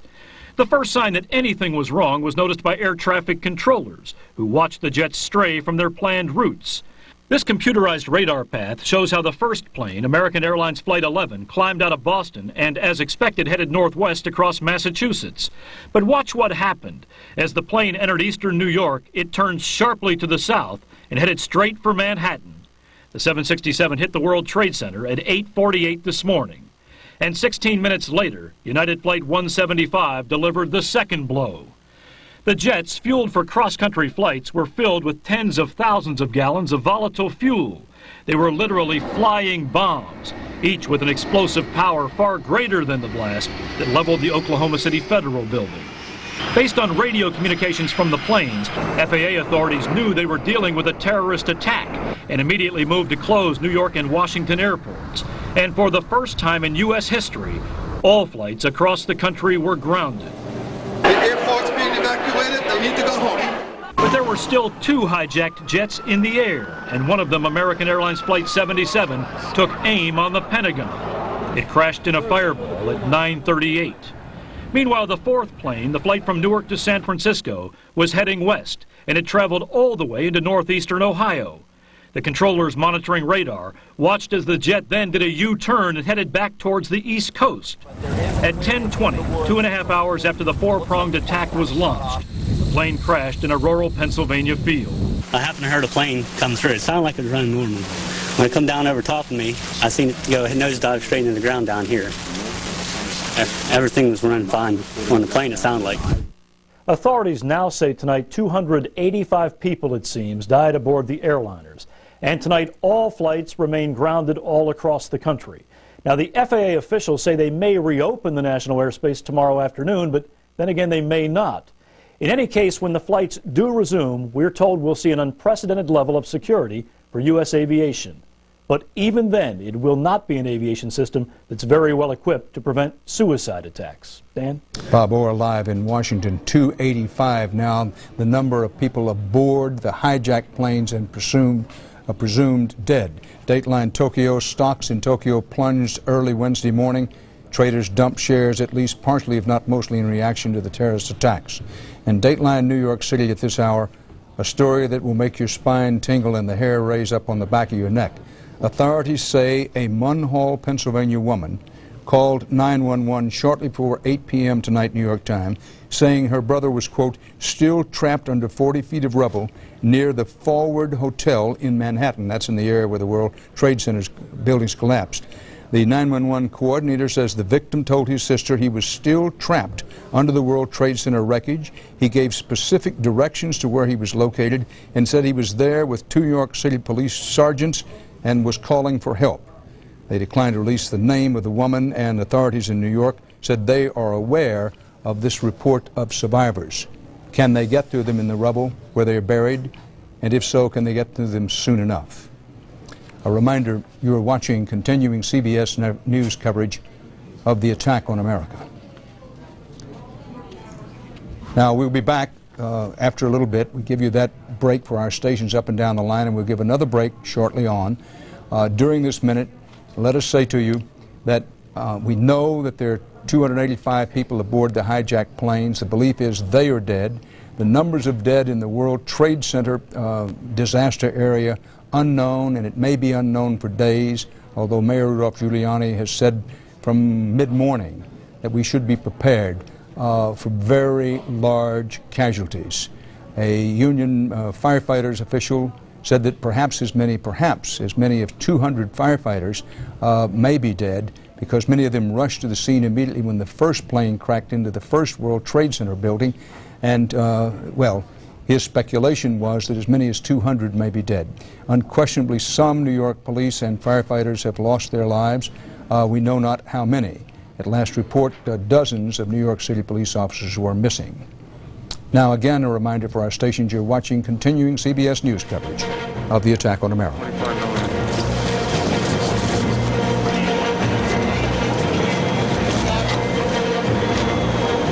Back now at CBS News World Headquarters in New York. CBS's special coverage of the attack on America continues, as it will throughout the evening and early morning and into tomorrow. The headlines at this hour. Addressing the nation from the White House tonight, President Bush said thousands of lives were suddenly ended, unquote, in the multiple terror attacks in New York City, the nation's capital, and Pennsylvania, and the Pentagon included on that list. President Bush said bluntly, the United States will not distinguish between the terrorists who actually committed the acts and what he called those who harbor them. He did not indicate that he knows or anybody knows who committed the attacks, or for that matter, who harbored them. Here in New York City, the desperate search for victims runs on into the night. At the site where 2 hijacked commercial U.S. jetliners were used to ram the twin towers of the World Trade Center. Both towers, where approximately 50,000 people work on the average day, collapsed. A third building in the tower complex, a 47-story building, collapsed there later in the day. President Bush says the death toll is in the thousands.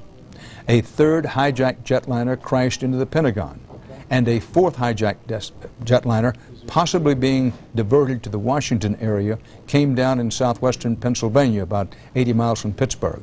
All told, 285 is the revised upward number of dead on the hijacked planes alone. The FAA has ordered an unprecedented shutdown of air traffic nationwide at least through noon tomorrow. The U.S. military is on worldwide alert.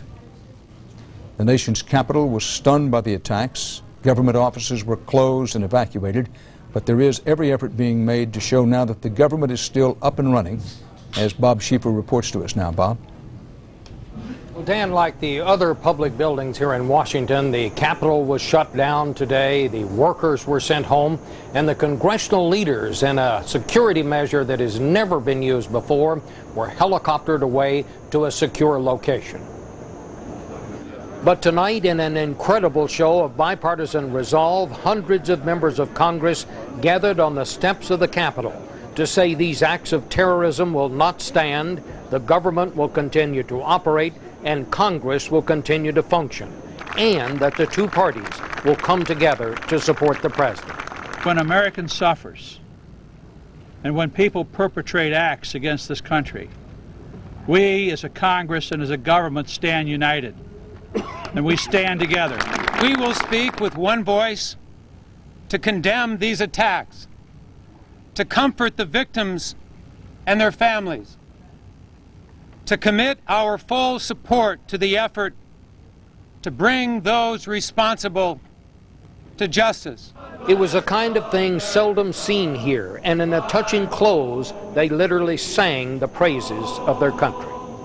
God bless America, my home, sweet home.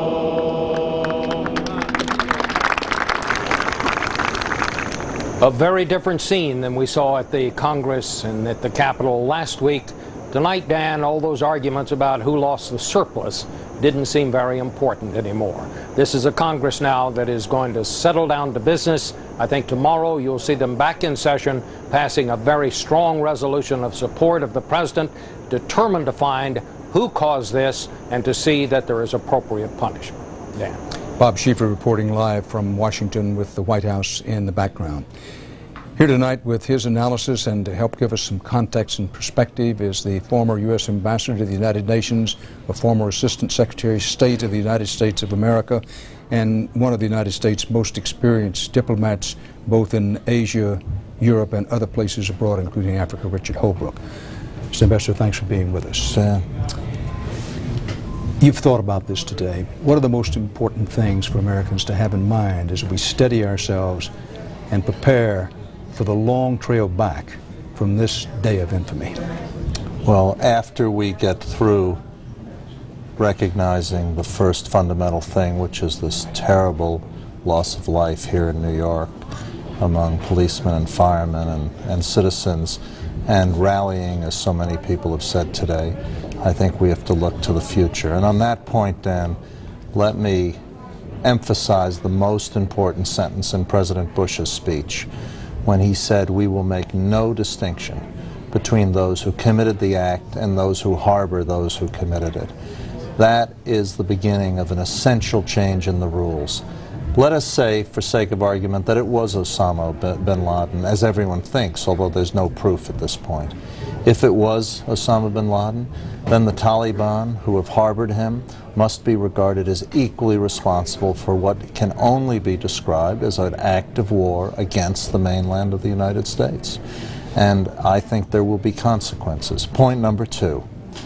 In order for those consequences to be successful, to strike at the heart of the people who did this, we will need allies. We will need our NATO allies. We will need the Russians and the Chinese to play their part. Each country has played games in the past, as you well know and as you've reported many times. And you yourself have been in Afghanistan, so you have a unique understanding of what the situation on the ground there is like. And in addition, we will need the support of moderate Arab countries like Egypt and Jordan and others, who are going to have to abandon any pan-Arab solidarity in favor of demonstrating that they will not tolerate an act of war in the United States. Richard Holbrooke, you know the history better than I. That great powers have made efforts to militarily move in Afghanistan. Great Britain in the 19th century, the Soviet Union in the 20th century. Is it or is it not a nightmare scenario that we get unimpeachable evidence that Osama bin Laden was connected to this, and unimpeachable evidence is in Afghanistan, to take on Afghanistan, to talk about retaliation in that terrible, in many ways, nightmarish place? I mean, what can one say about that? It is a nightmare scenario, and it's going to be incredibly difficult. But there's something else that all Americans must remember tonight if we talk about history, and the rest of the world should remember too, and that when America's resolve is there, when Americans are united, as we were on December 7th, 1941, after Pearl Harbor, and this is certainly comparable to Pearl Harbor, and the death toll is going to be much higher, I'm afraid, than the 2,000 sailors and seamen who died at Pearl Harbor. When the United States is united, and when we rally international support behind us, we have always prevailed, and I have no doubt we will prevail here. But there will be consequences. The world is going to change, from small things like changes in airport security, which are going to inconvenience all Americans, to big things like our mindset and our international leadership. This will not be a day like others. The world will change because of what has happened today, after we dig through the debris and save the people who are still fighting for their lives in Lower Manhattan. We should hope so. Thank you. As the scope of this tragedy widened, the Red Cross today issued repeated pleas for volunteers and blood donors. As you may know, there's a shortage of blood plasma practically all over the world and in most places in the United States, and that includes New York City. Aaron Moriarty reports now on how New York City, in terms of this need for blood, literally rolled up its sleeves. Don't worry. Come on, where's your... Over here. I turned on the TV and it was a horror show. It's like World War III. I keep on telling people that I think I'm going to wake up and it's going to be a bad dream. It's going to be a bad dream. And, you know, when you think about all the things that have gone on in our lives, this could be the worst. The first thing that came to my mind is this is war. You know, it's obviously an act of aggression. It's obviously very well organized. I see a plane falling from the sky. Right in, yeah! All of a sudden you hear explosion, and then you could see the building starting to collapse, and then everybody runs up the street. The still billowing smoke is a reminder of just how profoundly changed this city is today. Schools, offices, and stores are all closed. There's no traffic or noise anywhere, not even here on Fifth Avenue. But if the city seems very different today, so do the people who live here. The people who are here for the blood drive are to stay in their seats in the lobby. New Yorkers didn't mind getting in long lines today or giving something away, their blood. I work right down the block, and this is the best thing that we could do to help people out. You know, with tragedy, my brother's a fireman. He's down there. So at this point, I think Americans can just get together and, you know, with this such a tragic situation, what else can you do? But maybe hopefully save somebody's life by giving blood. Why are you here? Dale Zeidman came when she realized she couldn't do anything else to help a friend. A friend of mine worked in the World Trade Center, and that's why I'm here, because it's personal. Elizabeth Whelan and her daughter Christine feared they lost a husband and a father. My husband works in the World Trade Center and into World Trade Center, and this morning, because he was going to vote, he decided to jog before he went to work. So on my way to work, I saw him jogging outside my office here at 68th and Broadway. So when I got up and heard the news, I knew that he was safe. But my daughter, who lives... I had no idea. I was watching television as the second plane went into World Trade Center. And it was 9 in the morning, so I thought my father was at work. I was frantically calling, hearing his voice on voicemail, and I had no idea whether he was alive or dead. Still a little in shock, they are feeling very, very lucky. We were standing there hugging each other, watching those buildings go down from our apartment building, and it was just the most terrifying thing because he could have been there, he should have been there. It was just a minor miracle he wasn't. No one knows exactly how much blood will be needed. Linda Levi of the New York Blood Center. So our inventory was actually pretty good this week. When you say that, how many days under normal circumstances? We typically like to have at least 5 days of every blood type available, and with that we have a comfortable blood inventory. But an emergency that happened today, that could be gone in a day or even less. When the second explosion occurred, everything went dark. Despite the confusion, despite a wait that often stretched for hours, we'd like to volunteer for the American Red Cross. There were no complaining New Yorkers. The only harsh words were for those behind the terrorist acts. They've declared war on the United States. Because they've got a nation of 300 million people that are very, very angry at whoever wants to step up and take credit. It may take weeks for the full impact of today's tragedy to sink in. My husband is sitting there contemplating that he has no law practice, that for 30 years he's been going to an office that doesn't exist anymore. And I don't know how he's going to cope with it. I don't know how anyone can cope. I can't believe it. Let's pray. Lord our God, you are always faithful and quick to show mercy. Our brothers and sisters were suddenly and violently taken from us. Which explains one other popular place today, St. Patrick's Cathedral.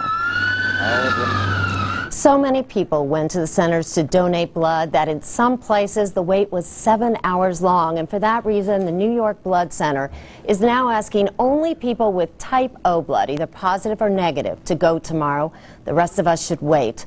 And if you're interested in donating blood nationally, there is a toll-free number to call to get information. That number is 1-888-US Blood. Dan. Aaron, one thing that comes through in that report, and it's worth noting, New Yorkers, around this country, and for that matter around the world, have this reputation of being sort of chaotic all the time. But you and I know, as longtime residents of this city, that when the heat's on, when the pressure's on, New Yorkers are frequently at their best. And that was the case today, I think. That New Yorkers are, it's true, they're hard to herd, but they're impossible to stampede. And they didn't today. When the call went out for that blood, calmly people went to the blood centers. Aaron Moriarty, thank you very much. Thank you, Dan. Government and industry officials said at least one flight attendant and 2 passengers called from 3 of the planes as they were being forced down in New York and Washington today, each describing similar circumstances, and a picture is beginning to form. Bloodbath aboard some of those planes, with hijackers with knives attacking flight attendants. The callers indicated the hijackers armed with knives in some cases were stabbing flight attendants. And a businessman, his wife, and young child aboard a United flight that left Boston and crashed into the World Trade Center. Twice, this businessman called his father in Connecticut as his plane was being hijacked. This is according to law enforcement officials. Now, the law enforcement official said the victim aboard the plane's father told the FBI his son made 2 calls. Both times the phone was cut off. In the first call, the businessman said a stewardess had been stabbed. In the second call, the son said his plane was going down. Now, there was another report on another aircraft that a flight attendant aboard the second jetliner that struck the World Trade Center managed to call an emergency number from the back of the plane, and an American Airlines source said that the flight attendant reported her fellow flight attendants had been stabbed. This is information we didn't have earlier, and pictures begin to form of what the terror was in the skies. 2 of the flights involved in today's attacks began in Boston. Wyatt Andrews has more on how that city has been struck by this tragedy. Wyatt? No, but I think we lose. Kenny Hot Roll, yeah. I wouldn't do that tonight. At Boston's Logan Airport, where 2 of the hijacked planes originated, scores of relatives of the victims were met by airline officials for consolation and were then taken to a nearby hotel to await information. American Airlines lost its Los Angeles-bound Flight 11, and the airline confirmed the identity of its lost pilot, Captain John Oganowski, who was 52 and a 22-year veteran of the airline. Outside his home in Dracut, Massachusetts, the captain's extended family gathered, including his wife and 3 daughters. Oganowski's brother Jim described him as a hero, a man who joined the Air Force out of patriotism during the Vietnam War and who viewed his work as an airline pilot his life's dream. Our family is obviously grieving, as is the whole nation, for what has happened today. I think I'm in shock. I'm in some type of denial. Official information about how the flights were seized and how Logan's security might have been breached is still under investigation and is closely held. Airport officials stress that security inside Logan's terminals, as elsewhere across America, is the responsibility of the separate airlines and that the airport itself was secure. We've closed the airport to all arriving and all departing flights. We've increased our security measures. We've shut down all the construction sites within Logan Airport, both airside and landside. At the Oganowski home, official information is also apparently scarce. The pilot's brother Jim told reporters that the family had no information about what Captain Oganowski went through or whether there were any communications between the pilot and FAA controllers. Wyatt Andrews, CBS News, Dracut, Massachusetts. President Bush was in Florida when the attacks occurred. Florida has as its governor the president's brother, and Jeb Bush, the governor, is up for re-election. However, the president's trip to Florida today had to do with some school visitations and emphasizing his plans for education. But he quickly broke off that as soon as he learned about the attacks on the World Trade Center and said he was flying back to Washington. It didn't turn out that way, at least not directly and immediately. John Roberts has more on the President's Day and his response tonight. John? Dan, we'll take you through more of the President's Day in just a moment, but for the moment, the President denounced tonight in the strongest terms what he called evil, despicable acts of terror, and he promised that those responsible would be identified and brought to justice. But there was no talk of retaliation tonight, nor even possible leads as to who might be responsible. It is far too early for that, White House aide said.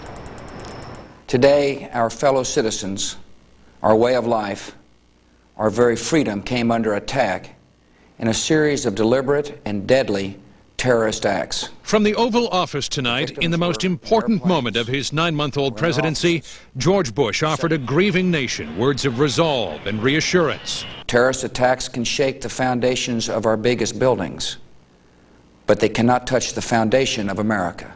The enormity of the tragedy yet to be fully realized, the president sought to soothe the raw pain of what may be thousands of victims' families. And he sent a clear message to those responsible for these heinous crimes. We will make no distinction between the terrorists who committed these acts and those who harbor them. The president was in Florida when word of the attacks first broke. Reading with a group of elementary students, Mr. Bush was stopped cold when his chief of staff delivered the news. Move everybody across the street. Moments later, in Washington, an urgent call to evacuate the White House. I'm told that a plane went into the Pentagon and they're chasing us off the grounds here. It was an extraordinary scene as staff and the press corps were rushed from the grounds. If the Pentagon had been targeted, the Secret Service feared the president's home could be next. Get everybody back. Everybody back. Fire trucks took up positions on Pennsylvania Avenue, while SWAT teams stood vigil from the roof. Police sealed off a 2-block area around the White House. The only ones left inside the mansion, the vice president and his national security team, coordinating a response to the crisis from the Situation Room. With a continuing threat in Washington, the Secret Service would not allow the president to return and had him fly immediately to the security of Barksdale Air Force Base in Louisiana. Freedom itself was attacked this morning by a faceless coward. Shaken and solemn, Mr. Bush addressed the nation and vowed, these acts of terrorism will not stand. Make no mistake, the United States will hunt down and punish those responsible for these cowardly acts. From Barksdale, the president headed for Offutt Air Force Base in Nebraska, home of the Strategic Air Command, where he conferred with his national security staff about how to proceed. Confident that the White House had been secured, he then headed back for Washington, determined to send a signal to the world that America would stand strong in the face of these horrible acts. The main message of tonight's address by the president, America will recover. The government will be open for business tomorrow. America's economy will be open for business tomorrow, he said. America has stood down enemies before, the president addressed the nation tonight, and it will do so again. But he added, no one will ever forget this day. And it is safe to say that in Washington and across the country tonight, there is no question. Everything has changed. Dan? Live from, again, now on the grounds of the White House, our Chief White House correspondent, John Roberts. I want to take you now again live, transport you by television to the lower end of the tip of Manhattan. Darkness descended 2.5 hours ago. In many ways, it's black as a crow's wing down there now, except for the fires that are still burning. There have been losses among New York City's firefighters and police in the rubble, the disaster that is this part of New York. But now on into the night, their fellow firefighters and policemen are down. One, trying to put out the fires that remain. Two, trying to look through the rubble for survivors. There are people trapped in the rubble. We reported to you a short while ago an actual case of a man who called on his cell phone to his family out of state saying, "This is where I am, send somebody to get me." Combing the rubble for possible survivors, also combing the rubble for additional bodies. Much of the chaos of earlier in the day has disappeared, but the enormity of what has happened is sinking deeper and deeper into the consciousness of this city and this nation tonight. With me back at our CBS News World headquarters here in New York, Judith Miller, the New York Times and one of the world's ranking authorities on the Middle East, and for that matter on Osama bin Laden. Especially among journalists who speak English, Ms. Miller may be the authority. But thank you for being with us. Thank you, Dan. First of all, Osama bin Laden. Many Americans have no idea who he is and what he represents. Put a frame around Osama bin Laden for us. Well, Dan, I think you've seen the pictures of him, this tall Saudi with a beard, wielding a Kalashnikov, moving furtively around Afghanistan, which harbors him. I think he is the leader now, the mastermind, the financier of a network that we don't look at very much. It's called Al-Qaeda, and it means the base. And it's the base from which Osama bin Laden hopes to launch his worldwide jihad against America.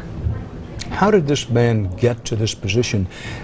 Acquaintances of mine in Afghanistan, people who are involved in repelling the Soviet invasion of Afghanistan, several of them described bin Laden to me in these terms. He was a Toyota warrior. He was a rich, spoiled Saudi who came there, ran around a Toyota pickup truck, supplied a lot of money, and they appreciated that. But he was hardly a frontline warrior firing at the Soviets point-blank range or going hand-to-hand with him. How did he suddenly get to be this icon?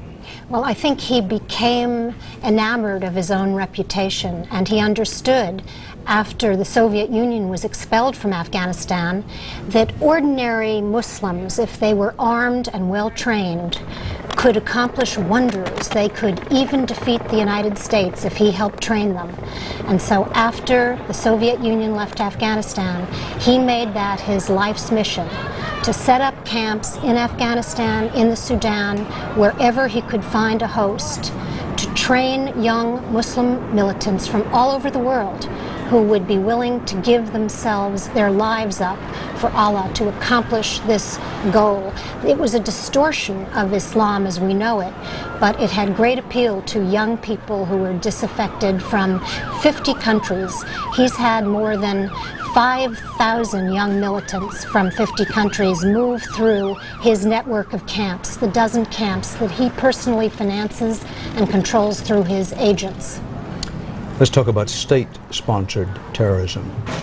Real or imagined here in the first edges of the 21st century, and how, if at all, does it fit in with Osama bin Laden? Well, I think we used to think that only a state could do something like what we saw today. Judith Miller, excuse me for a moment. I know you'll forgive this. Mayor Rudolph Giuliani is speaking live here in New York. We're going to pick that up at the moment. 2730. That's 1-212-560-2730.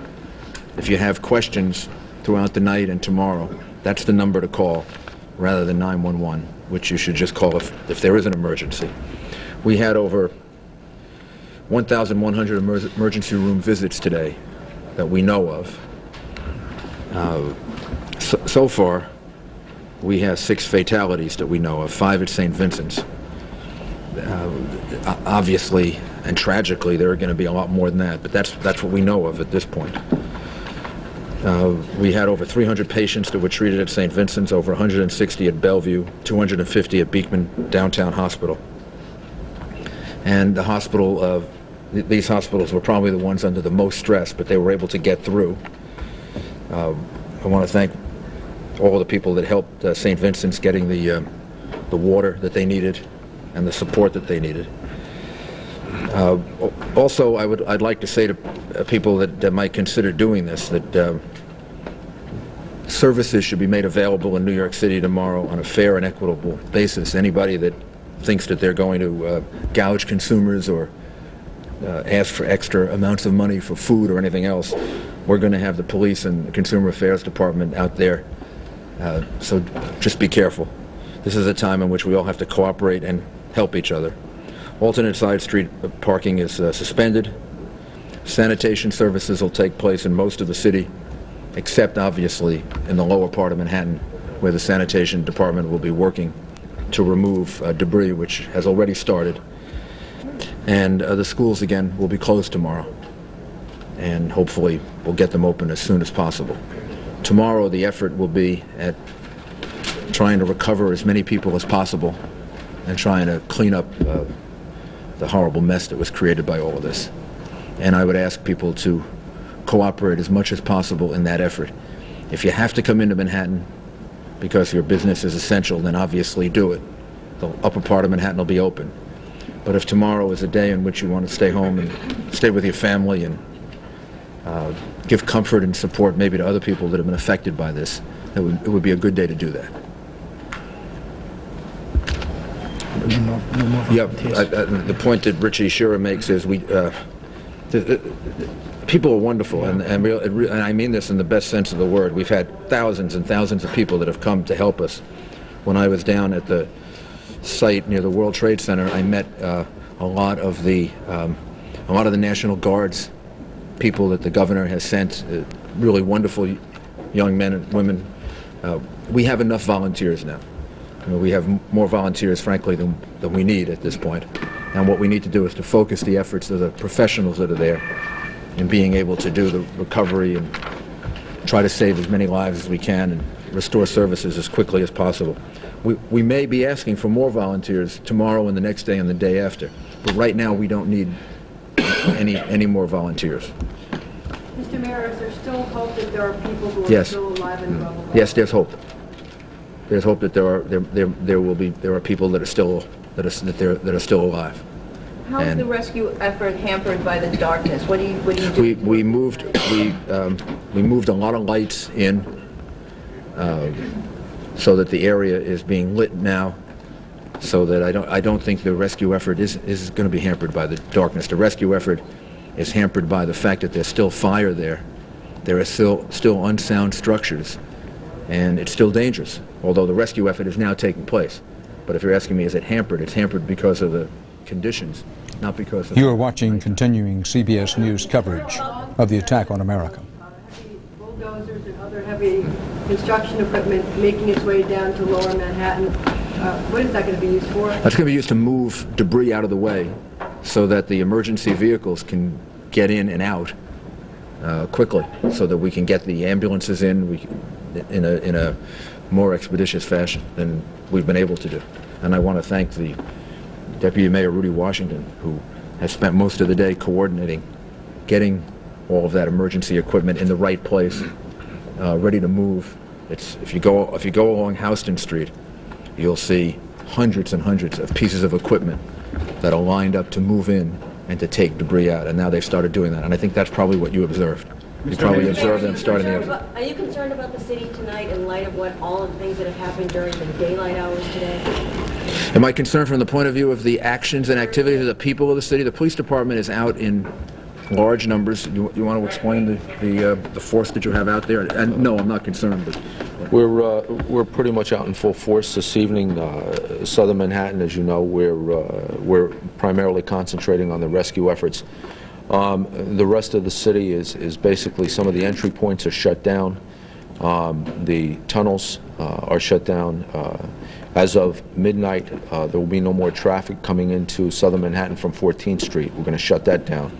I think the city's pretty secure. and we're going to continue doing what we're doing in the rescue effort, and just hope for the best. Mr. Mayor, have you made reports of lawlessness, any reports of any looting or anything? Absolutely not. There's been no reports of looting or any other problems out of the ordinary. And as I said, the boroughs are working pretty normally, and so far so good. Mayor, did you see the president's comments tonight, and have you spoken to him again since? No, I spoke to him earlier today, and I only heard the very end of his comments because I was coming back from the World Trade Center. He said thousands today. I don't know the number at this point. That may be very well be the case. At this point, let's go to him now. We're still in the effort of trying to recover people. I don't know the numbers yet, but I mean, this is going to be, as I said, the numbers are going to be very, very high. I mean, Mr. Mayor, just if you think of the number of people that were in the building at the time, we've been spending time with the medical examiner, who, by the way, was injured himself, and so Dr. Hirsch was injured and had to be treated, but he's organized his office, and they are ready to deal with thousands and thousands of. New York City Mayor Rudolph Giuliani, the primary election to help select a new mayor was called off in New York today, of course. David Martin in Washington, our national security correspondent at the Pentagon, has breaking news. David? Dan, a local fire department official has just told reporters here that they have searched the building and believe they have gotten all the survivors out of the building now, and they have accounted for 60 people in area hospitals.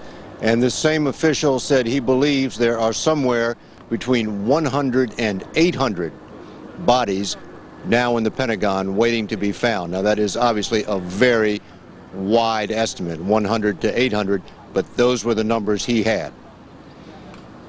David Martin reporting live from the Pentagon. David, want to underscore here that this fire official who's been inside the Pentagon now thinks there's 100 to 800 bodies in there. Of course, that's a wide variance of numbers, but any way you look at it, another catastrophe, sometimes that's an overworked word, but in this instance it is apt. A catastrophe at the Defense Department. Bob Orr, who covers aviation for CBS News, also has breaking news at this hour. Bob? Well, Dan, we're learning more and more from the radar data from these 4 flights, and I have to tell you, this just adds to the horror. People may have the idea that these planes took off and then fairly quickly impacted the targets. That's not the case. For example, just a short time ago, we learned more about the flight that hit the Pentagon that David Martin was just talking about. This plane apparently was in the air for 1 hour and 18 minutes. If you can imagine the kind of horror that must have been on board for the people on that plane. This plane took off from Dulles. The Pentagon's only 20 miles by air from Dulles, if it's that, but the plane went all the way to the Ohio-Kentucky border, according to radar, and then turned around and made a beeline back to Washington. Just quickly, the 2 that hit the World Trade Center. One flight was in the air about 48 minutes, according to preliminary radar data. The other one about 40 minutes. And then this is the worst of all, the plane that came down in rural Pennsylvania.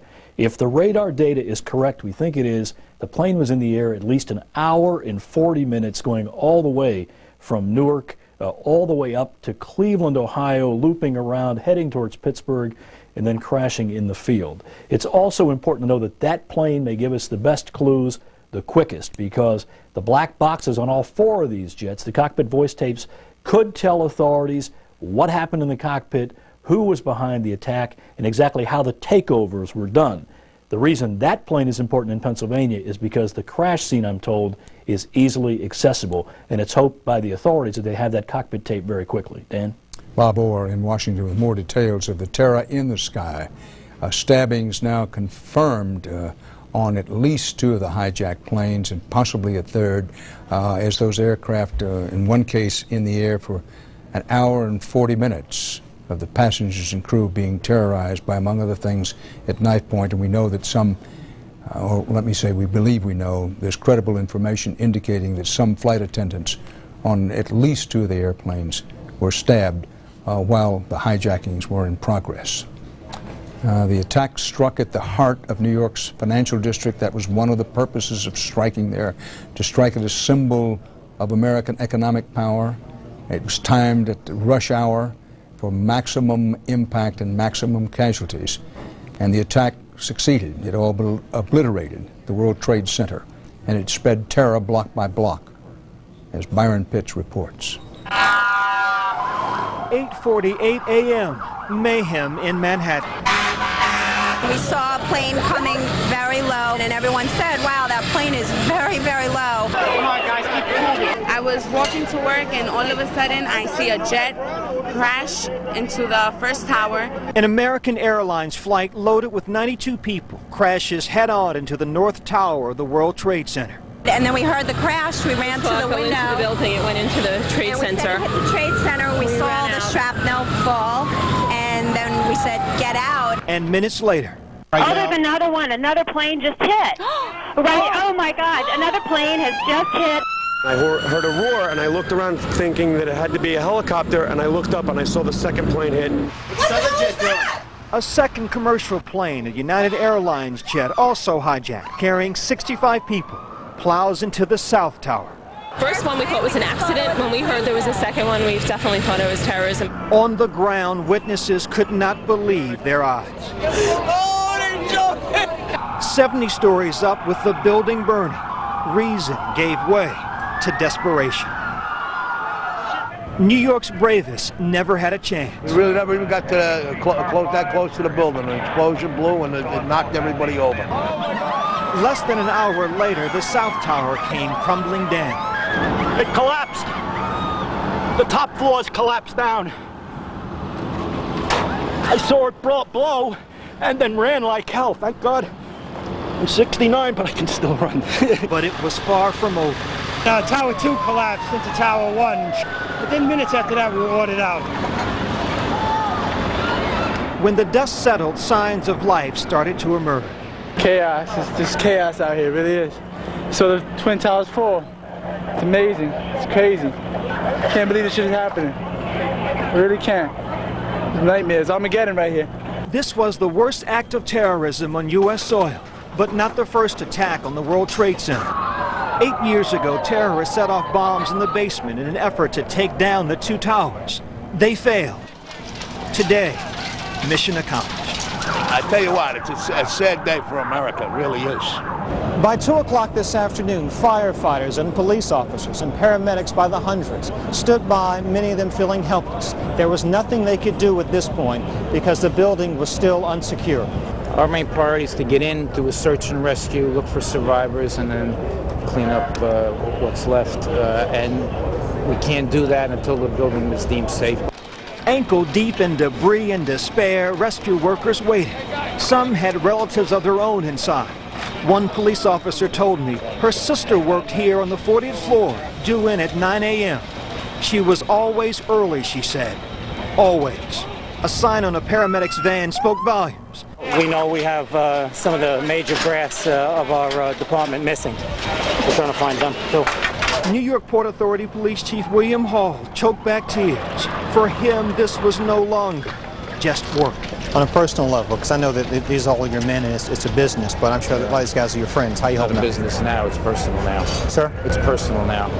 We have to get them. Back live here in Lower Manhattan, New York City's mayor announced a few minutes ago that 6 people have died at area hospitals.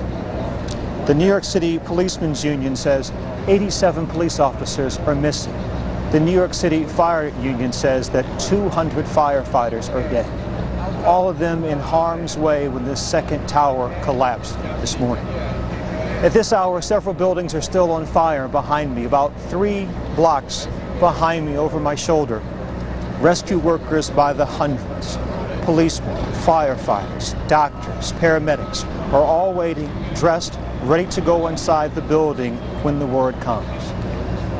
Dan, a short time ago, we felt a cool breeze here off the Hudson River. It was the first time since 8:48 this morning any of us have tasted fresh air. Ben. Byron Pitts on the scene as night deepens and the realization of the horror deepens here in New York City. One point for accuracy. Byron Pitts ticking off the facts about missing people, and I believe it was said that 200 firefighters are dead. The best available information, this is for precise accuracy in which we pride ourselves in here whenever possible, that a fire department union official said there may be 200 firemen dead. I know of no confirmed reports. In fact, I feel confident saying there are no confirmed reports of how many firemen are dead, but certainly some are, partly because they rushed to the scene of the first World Trade Center tower that was hit by a plane this morning, and then when the second one, incredibly, was hit, and the collapse of the buildings that followed, creating a version of Apocalypse Now in that portion of Manhattan, many firemen unquestionably died, but the exact number is not known. Joining us now from Washington, D.C., the man who was until recently the U.S. Defense Secretary, former Senator from Maine, former Congressman William Cohen. Mr. Secretary, Senator, thanks for being with us tonight. You've dealt with this problem over the years as a member of the Armed Services Committee, then as Secretary of Defense. As the hours wear on, what are the most important things for us as Americans to have in mind? Well, the most important thing is that this country is going to respond. It will respond in a way that will certainly send a message to those who have committed this act of monumental and pure evil. Secondly, I think it's also clear that we'll take every measure possible to prevent a similar type of attack in the future, understanding that we have come to grips with a reconciliation of two conflicting interests in this country. How we can defend and protect our people, and how we can defend and protect our civil liberties. And we've got to engage in a very intensive debate and dialogue on how we reconcile those two very important ideals and needs for our country. But I think President Bush sent the right message tonight. It's one of resolve and determination that the long arm of justice is going to reach out and touch those individuals and those groups who support the individuals involved, and most importantly, the countries that give safe harbor to the terrorists who are committing these acts. So I think that the American people are going to certainly coalesce around the President and his national security team and the entire Congress. You will see, in my judgment, a consolidation of American opinion. They will be unified. They will, I hope, really be stirred and shaken from any sense of lethargy that we may have been experiencing in recent years about our security interests, and to be shaken from our apathy, to become deeply involved in supporting the men and women who support us on the front lines. And that's not only the military men and women, and they are very important, but also, as you saw on that screen, the firemen, the policemen, the paramedics, the medical professionals. We're all in this together. And that's the one message that's going to come out of all of this, that we are going to be united in a way that perhaps we haven't seen since World War II. Mr. Secretary, you were part of the decision-making process when President Clinton made the decision to retaliate for the bombing of our embassies in East Africa. We sent the cruise missiles, Sudan and Afghanistan. In retrospect, which is all we can talk about, a mistake? Put that in context for us. Not a mistake. It was a very strong message that we were seeking to send, that if you are going to train and prepare to carry out acts of terrorism against the United States, here or abroad, then the United States is going to take whatever measures we need to prevent that from occurring in the future. This was an act of prevention. We knew from intelligence sources that they were planning more acts of terrorism. We knew from intelligence sources that they were trying to get their hands on a weapon of mass destruction. And we took action accordingly, and I believe that we will see very strong action coming from this President and this administration, supported not only by the people of this country, but I believe by nations the world over, who also see that terrorism is not confined by any geographical boundaries. It can reach out and destroy the lives and the lifestyle of millions of people all across this globe. So this is a universal threat, and we need to have the support of our allies and our friends and make them understand that when we take action, it needs to be concerted, it needs to be concentrated, and it needs to be consistent and with their support. Former U.S. Secretary of Defense and Senator Bill Cohen, thank you. President Bush has just declared New York City a federal disaster area. That will trigger a flow of federal aid to people and businesses. Just for example, Morgan Stanley had some 3,500 people in the South Tower 25 floors of offices in the World Trade Center complex. I'm not saying that Morgan Stanley per se is going to get any of this federal help, but it's an indication of why the president has declared New York City a federal disaster area, to say nothing of the loss of life and the wounded. Exact totals on those killed and wounded, we frankly have no idea. Mayor Rudolph Giuliani has been straightforward throughout the day and evening, saying we simply don't know. It may be a long time before we know.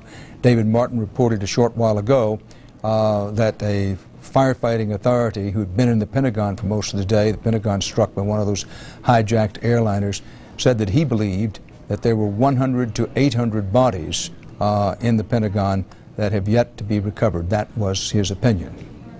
Chaos reigned throughout New York City for at least part of this morning. People got steady and calmed after the initial shock of what was happening. As Troy Roberts reports, no one who lives or works in this city was untouched by it.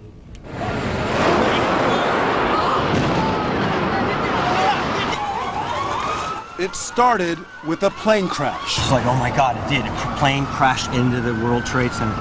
Literally out of the blue. Clear as day, AA on the wing, just going, I'm like, what the heck is that? Is it filming a movie here or something? And then all of a sudden, bam. Brothers Jeff and Scott Such were there, ground zero, with their video camera. You're good right here in the corner. Stay in the corner. So after the first strike, you're not thinking terrorist attack, are you? You're thinking this is a really huge accident that I should be seeing this, so we just decided to go even closer. The brothers continued shooting this videotape. As people trapped in the building began falling from the windows. It almost looked as if someone had just like stepped backwards and had fallen through a window. What's this other jet doing? But the terrorists weren't done. 20 minutes later, another plane, another tower, another devastating attack. Boom, just a loud explosion, and then you just look up at the sky because that's where it came from. The noise came from above. You look up and it's just like confetti in the sky.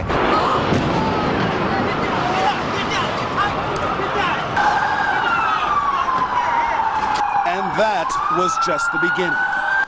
On the ground, chaos as one of the famed Twin Towers crumbles.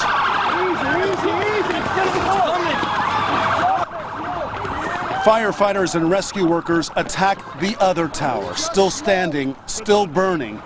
Who knows how many trapped inside. So stop going to your trucks. Make sure you got flashlights. If you don't have any lights, then let me know. Oh, no! Then that tower collapses too.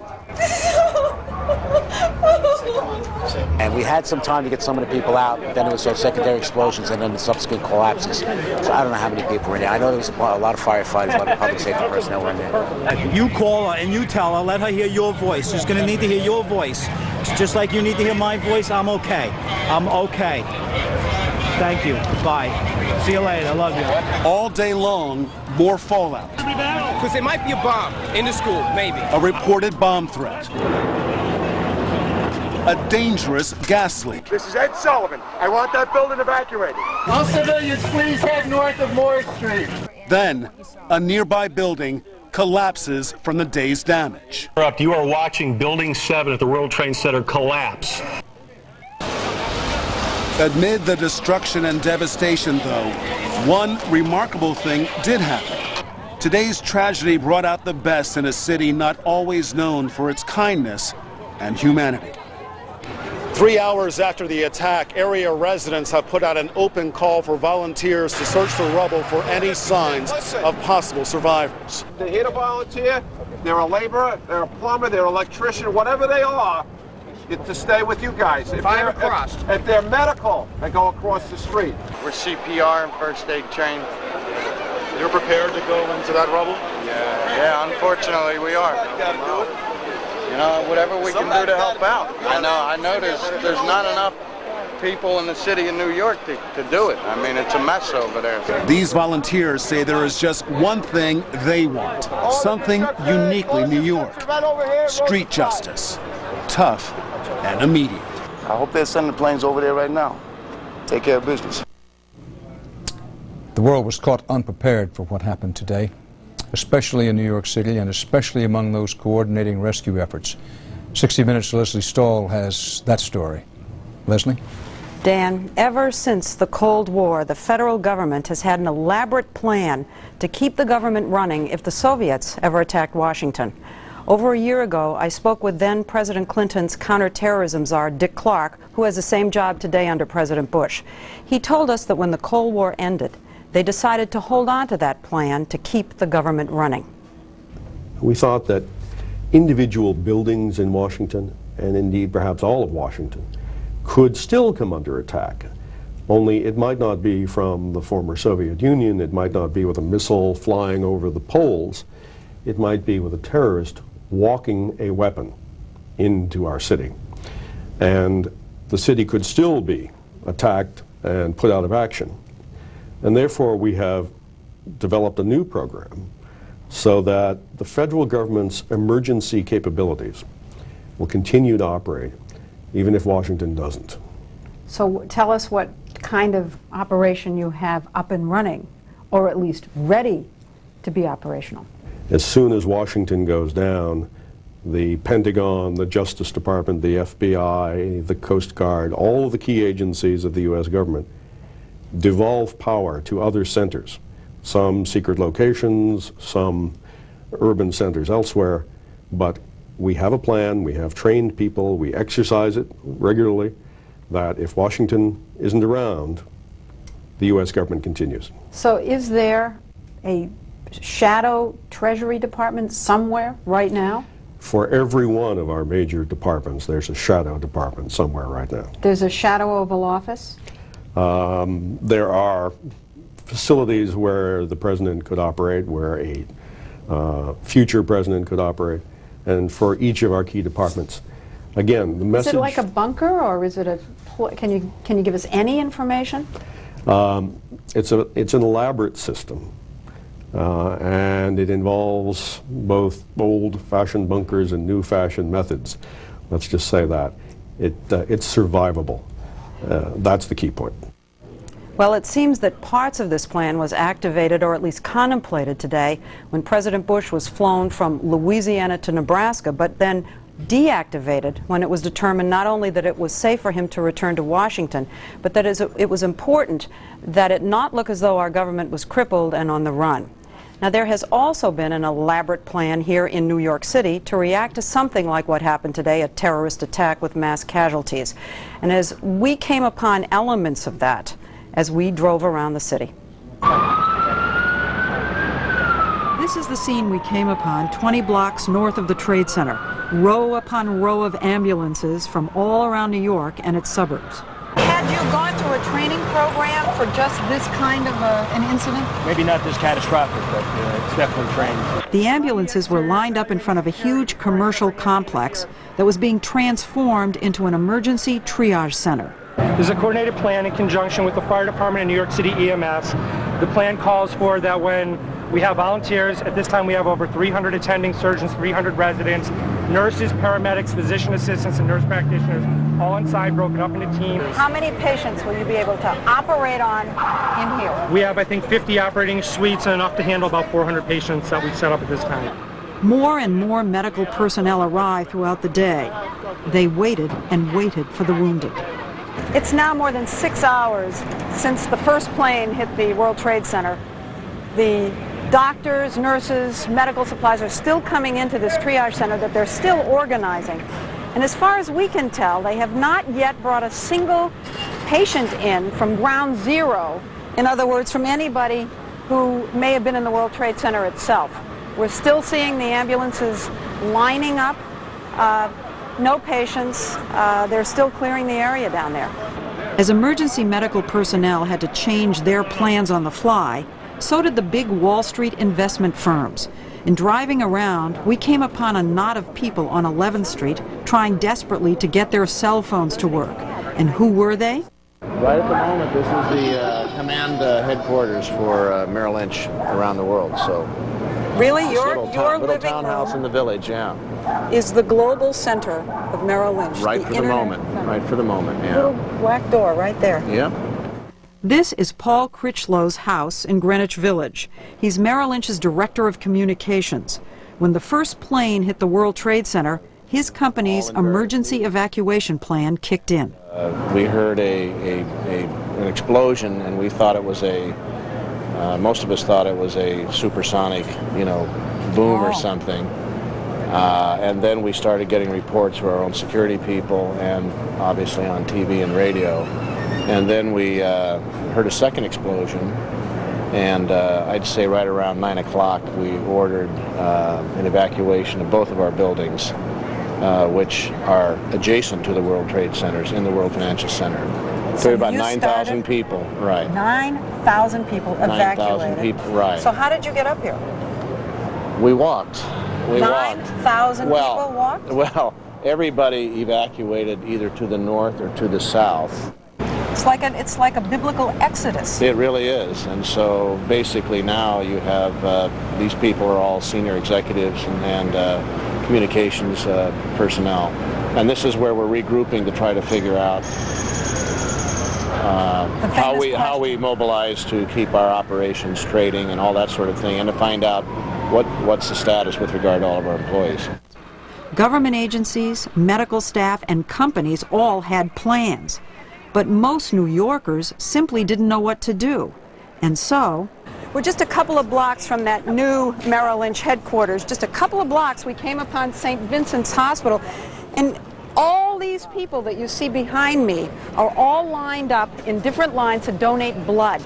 They're lined up by their blood type. There must be between 5,000 and 10,000 people here. You're sitting there wondering what you can do and how you can help, and you don't, you can't go down there. And you feel helpless. And you feel helpless, and you want to contribute, and If you look around, there are so many people here who want to donate blood. There are people who are giving out free food. There are people who are giving water, and I mean, it's small comfort. But at the same time, it's like the worst brings out the best in people, and that's what you are seeing. As I walked around today, there were a lot of people in the streets, and what struck me was how quiet it was. This is a city of really loud people, but not today. Taxi drivers weren't even blowing their horns. Now, you might have expected to find anger, but what we encountered was shock and sadness and, Dan, profound silence. And that silence extends tonight. I want to show you a live picture. This is looking south on Manhattan Island, south toward Our Lady of Liberty, the Statue of Liberty, the right-hand side of your screen, great Empire State Building in Midtown Manhattan, and then beyond, the smoke and, yes, still the flames from what happened today at the World Trade Center. Now, this just in from New York City. Marcia Kramer, former newspaper woman now working with WCBS TV in New York, says that sources have told her that 2 people have been arrested with explosives under the George Washington Bridge. The George Washington Bridge, for those of you unfamiliar with the city, connects a part of New Jersey with Manhattan. So 2 people arrested on the GW Bridge in a truck with explosives, as this report. Now, whether it was connected with the events of the day, we do not know, but an interesting report. President Bush said tonight, "Our nation today saw evil." And referring to scenes just such as this is the live shot in Manhattan tonight, the president says, "These acts shattered steel, but they cannot dent the steel of American resolve." Unquote, President Bush tonight. You are watching continuing CBS News coverage of the attack on America.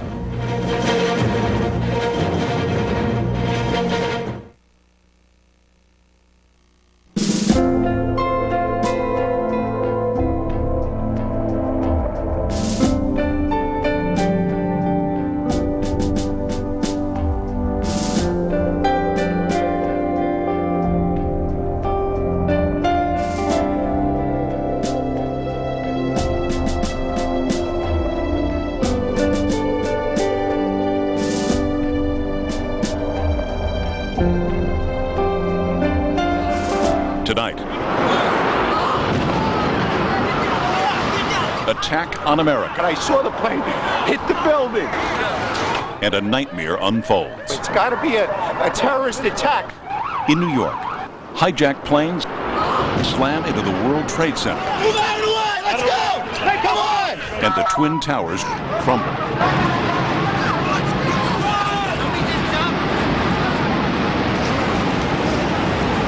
In Washington, a plane dives into the Pentagon. We are at threat condition Delta. That is the highest condition that we can go to. Ed near Pittsburgh. Witnesses reported seeing the large passenger plane take a nosedive. Still another plane crashes. Some 44 people on board, all believed dead. A country is outraged. The world is stunned. Make no mistake, the United States will hunt down and punish those responsible for these cowardly acts. Who is behind it? What happens next? The deadliest attack ever to strike America. As terror hits home. Terror hits home. In the history of our country, we had Remember the Alamo, then Remember the Maine during the Spanish-American War. We had Remember Pearl Harbor, and now Remember the Twin Towers. We're back now live at CBS News World Headquarters in New York. CBS's special coverage of the attack on America rolls on. The headlines at this hour. In a White House address tonight to the American people, President Bush said, quote, thousands of lives were suddenly ended, unquote, in today's terror attacks on targets in New York, in and around the nation's capital, and in southwestern Pennsylvania. President Bush said the United States will not distinguish between the terrorists behind the acts and those who committed the acts and those who harbor them. Here in New York City, well into the night, the desperate search for victims continues at the site where two hijacked commercial U.S. jetliners were used to ram the twin towers of the World Trade Center. Both towers, where generally speaking about 50,000 people work, collapsed. A third building in the tower complex collapsed later in the day, a 47-story building, World Trade Center Building 7.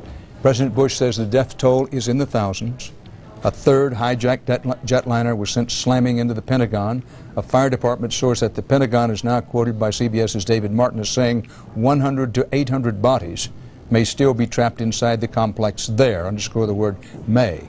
A fourth hijacked plane, possibly being diverted to the Washington area, crashed about 80 miles from Pittsburgh in southwestern Pennsylvania.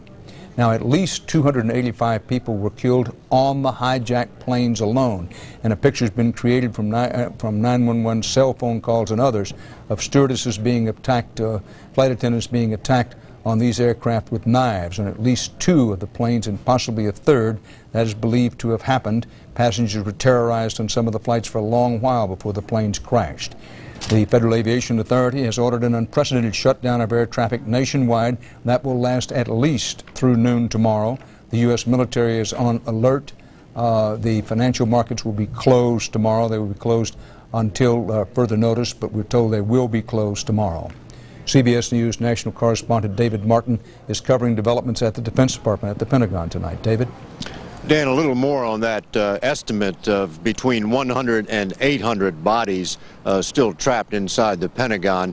The high number, 800, is based on the fact that 850 people are believed to work in that area of the Pentagon, and they've gotten 60 survivors accounted for in area hospitals, so that's where you get the high number of 800. The low number comes from the fact that 67 people were on board the plane that crashed into the Pentagon, and that's where the estimate of 100 bodies still trapped in there originates. That's an awfully wide margin of error, but that's the best information they have right now. David, the Pentagon is trying to get back to as close to normal as it can. How realistic is it that the Pentagon will be able to operate with anything approaching efficiency tomorrow? Well, I think you can operate the United States military. The command centers never went down, and of course there are command centers at all the regional commands as well. So the ships will steam, the planes will fly. That's not the problem, but a lot of routine business of managing this huge enterprise called the defense of the United States will not get done simply because so much of that building is going to take months, if not years, to repair. David Martin live outside the Pentagon, where a fire department official says 100 to 800 bodies may yet be in the Pentagon. Now, WCBS TV News in New York is reporting 2 people arrested by the FBI in a truck with explosives under the George Washington Bridge. The DW Bridge spans the Hudson River connecting New York City and New Jersey. Whether this arrest by the FBI is connected with other events in the day, one can only question. More than 1,000 victims of the World Trade Center attack were taken to New York City hospitals, stretching resources to the limit, and that includes up to this hour. CBS News medical correspondent Elizabeth Caledon is at New York University Medical Center for us tonight. Elizabeth? Well, Dan, ambulances and police emergency vehicles continue to stream by here as they have been doing all day, but it really could be days before we know the exact number of injured and dead. And that means more grueling days of work for area hospitals, doctors, and nurses. Now, nearly all the hospitals in the region were instantaneously transformed into trauma centers, with every bit of space being used for patient care. And as hard as it is to imagine that this could ever happen, hospitals here say they were prepared for it. By evening, the numbers of injured were stacking up at New York City hospitals, 140 at Bellevue, more than 300 at St. Vincent's. The most serious cases carried by dust-covered ambulances to whatever emergency centers could take them. We had people with severe burns covering most of their bodies and their faces. We had a variety of people that came in cardiac arrest. Bellevue, one of the city's biggest trauma centers, treated injured when the World Trade Towers were bombed back in 1993. Today, it was déjà vu. Patients here were treated for burns and smoke inhalation, head injuries, and broken bones.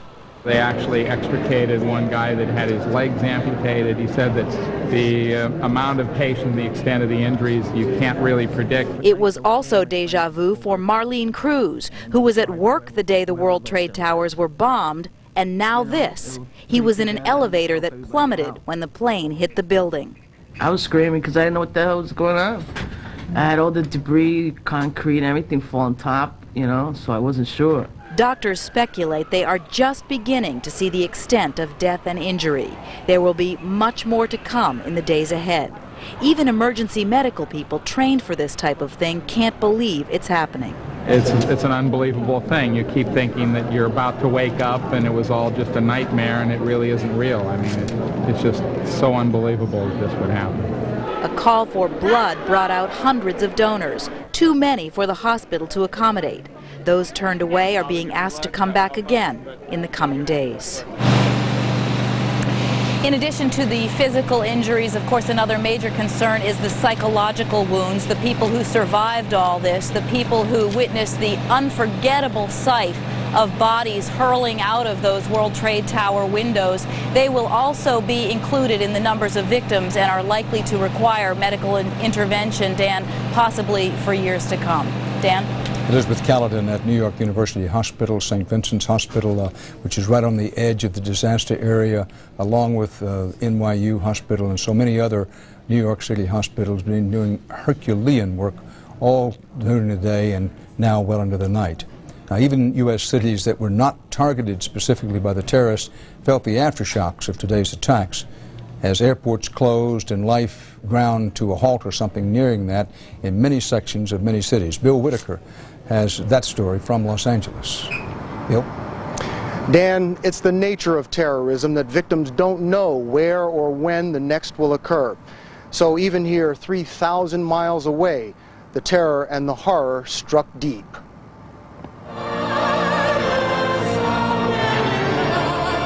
The Crystal Cathedral in Orange County opened its doors to all faiths to come together for comfort and support. While some turned to prayer, others turned to force.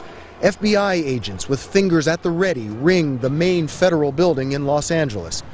For some, the shock is turning to anger.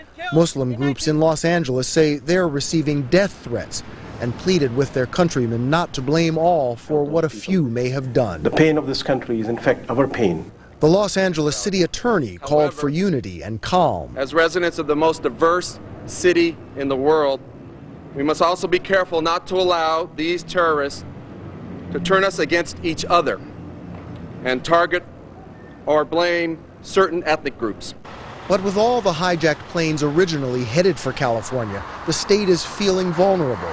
Fearing the nation's second-largest city might also be a target, workers fled downtown high-rises, leaving the heart of Los Angeles a ghost town. City government, law enforcement, indeed the entire city was on high alert. We believe that whatever could have happened in New York could very likely happen here. The entire West was on alert. The Transamerica Pyramid in San Francisco, even Seattle's Space Needle closed down, leaving tourists stunned. To Pearl Harbor, magnified 10 times. There's heightened alert on the Golden Gate and Bay Bridges, San Francisco's main links. Even Disneyland, the self-proclaimed happiest place on earth, joined other California amusement parks and closed down in fear. Obviously, what they want is to shut down the country, and that's exactly what they've done. I mean, it's scary to think that something like this could happen in the United States. I mean, you feel safe here, and now you don't feel as safe. The West's water and energy suppliers are taking no chances either. At Hoover Dam, boats and bomb-sniffing dogs are on patrol. Armed guards stand outside the San Onofre nuclear plant near San Diego. The Navy threw up barricades at its 32nd Street station, also in San Diego. Up the road, Marine Camp Pendleton went on Threat Condition D, the highest level of alert, meaning an attack is expected or imminent. Right now, they are checking every car that's on base. People wanting, even needing to do something lined up in San Diego and in Los Angeles to give blood. But with special edition headlines screaming terror, many other people are feeling helpless. We are held hostage until we find out exactly who did it, and we don't know. And what measures should we take to do that and to prevent it? I don't think we're going to be safe for a while. Even despite the best efforts of the best of us, Jim Laval is the brother-in-law of John Oganowski, pilot of American Flight 11, the first plane to slam into the World Trade Center. He says he's sure his brother-in-law pilot resisted any hijackers with all his strength. I cannot even begin to fathom John Oganowski doing that. I mean, you know, he would walk through a fire with a suit made of gasoline for his passengers before he would do something like that. Tonight there are prayer services throughout the West, Americans coming together to pray for the victims and their country. Dan? Bill Whitaker live from Los Angeles. Now, the Associated Press, along with some other news organizations, reported that the New York City Police Commissioner had confirmed that there were people known to be alive inside the World Trade Center. Now, for clarification and accuracy, the police commissioner has said that there are people alive in nearby buildings downtown, nearby to the actual collapsed buildings area, but the police commissioner did not say he knew of people alive in the Trade Center itself. Mayor Giuliani has said earlier that he believed that there were people alive in the debris, and based on past acts such as the Oklahoma City bombing, the possibility remains alive that there are alive people in some of the debris, but just wanted to clear that up. CBS News correspondent Harold Dow has been covering this story from the beginning. It's far from over, the search for survivors, the digging for wounded, and for that matter, bodies. Harold Dow is on scene as night rolls ever deeper on the lower Manhattan.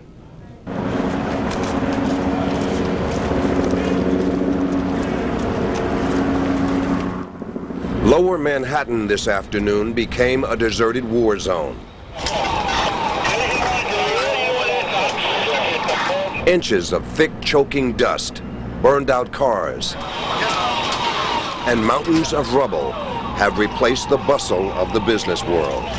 Everybody keep going! Everyone has been turned away. The journalists, the curious, even the residents who live here will find themselves homeless tonight.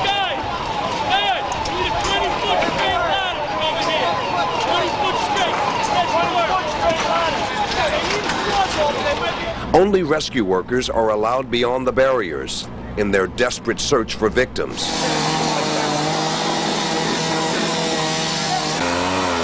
It is a truly overwhelming scene.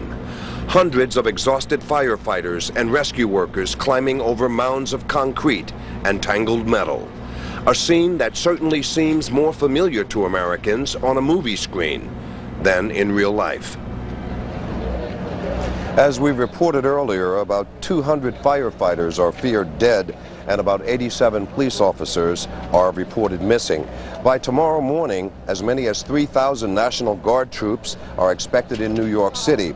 So far, 750 Guard troops have reported to various posts in Manhattan.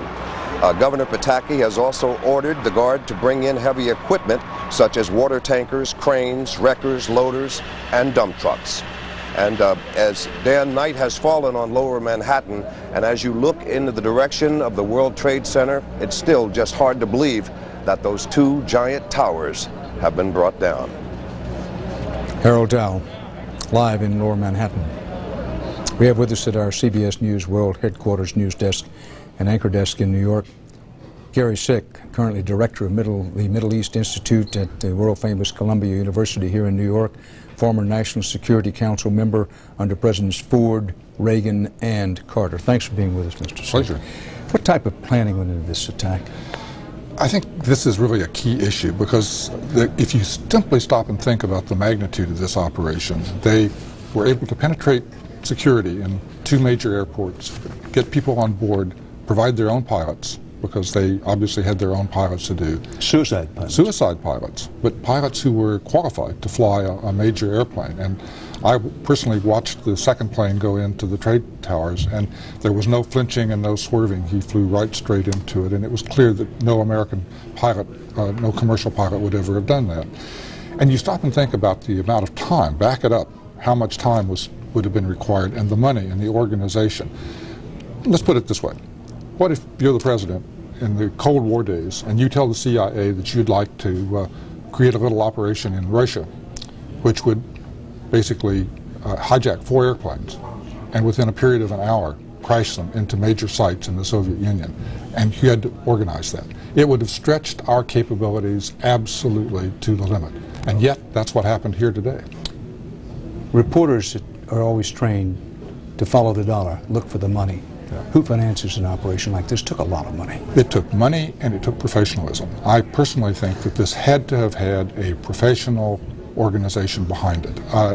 If you look at the kind of operations that Osama bin Laden and others have conducted in the past, the most sophisticated stuff they've been able to manage is a car bomb. And car bombs are dangerous and they're deadly, but they aren't like what we saw today. And this business of organizing, they had to recruit in the United States. They had to have Americans. They had to have some way of passing through the security in this country. That meant money, but it meant tremendous organization. And the fact that all of this, if you stop and think about it, it's amazing, went unreported, unnoticed by any of our systems, which were watching all of these specific organizations, raises the question, were we looking in the right place? Well, let's pursue that question. Whom do you think may be responsible for this? You know, I really don't want to speculate because I think it's, at this stage it's a pure guess. Everybody is speculating about Osama bin Laden, maybe so. But if so, he has moved his operations to a level that this is the largest and most successful terrorist operation in history. And he was simply not up to that. He had a bomb in a boat, and he had some car bombs outside embassies. This is far beyond this. This is something of an, and it's in this country. Well, let me We're ask not talking the question about East Africa. I know you don't want to speculate, and neither do I, but it's inevitable that these questions flow on. That if it was or was not Osama bin Laden, you said it was well financed, it was exceptionally well planned, a very sophisticated and large operation. If the president asks you, what are the chances, Gary Sick, that Saddam Hussein or one of the radical mullah groups in Iran were responsible, would you rule it out? Saddam Hussein today said that this was the operation of the century. And there was great celebrations in Baghdad, not in Iran. But, you know, if you had to look for a culprit in terms of organization, structure, money, professionalism, all of the things that go with it, that's one place that you would certainly have to look. And I think that our intelligence services are going to have to do a really careful step back from where they've been looking and start looking under some different rocks, because I think there are some things going on that we haven't really observed. We have only a few seconds left here, but we spend billions of dollars on intelligence. Does this or any other president have the will to zero base our whole intelligence operations? No, but intelligence works when you're looking in the right place, and I've seen it. The Israelis in 1973 and elsewhere had the information, but they didn't know what to do with it. They were looking in the wrong way, and they thought they knew what was going on, and they interpreted it wrongly. I think that we need to step back from it and take a hard look at our interpretation of the information that we probably already got. Gary Sick, Thank you very much. Around the country today, schools closed, churches opened, and the daily routine of life was suddenly changed. Bob McNamara has more now on the attack on America and how it was felt throughout America. Half a continent away, flags in Dallas were lowered to half-staff as fears climbed. I'm scared to death about what's going on, and it's just crazy. Everything's crazy. No matter where you were, no place seems safe. I feel like a sitting duck, and I just can't wait to get home. The doomsday images that filled the day's television screens had Americans on edge. Iowa's state capitol was evacuated. Shopping mall parking lots were vacant. And airports coast to coast were eerily empty as flights were canceled and jetliners parked. Yes, I'd like to make reservations. But most stranded travelers kept calm. I'd rather them shut down everything and inconvenience everybody than to have another tragedy happen. In Dallas and other cities, a flood of donors answered emergency calls for blood. Unfortunately, it takes a disaster like this to really show America does care about one another. The crisis seemed to touch everybody. First thing I did, I got up and I came in my pajamas actually, and I just, as fast as I could, try to donate blood. But the scene here recalled another terror attack. The only thing I can really compare it to would be the Oklahoma City bombing. The response to that was tremendous as well. Until today, the Oklahoma City bombing had been the worst act of terror on American soil. And the nightmare of those 6-year-old images brought many to the Oklahoma City National Memorial. We wanted to stop by and just get a feeling again for what people are feeling in New York, and obviously you get a hard feeling in your stomach when you come to a place like this. Churches in hundreds of cities and towns held prayer vigils as they do during this nation's darkest hours. But any gathering today was a source of comfort for many. We'll overcome what's happened. It may take a little time, but we'll do it. Tonight, though far from the day's chaos, many Americans are feeling vulnerable and trying to stay hopeful in a world full of hurt.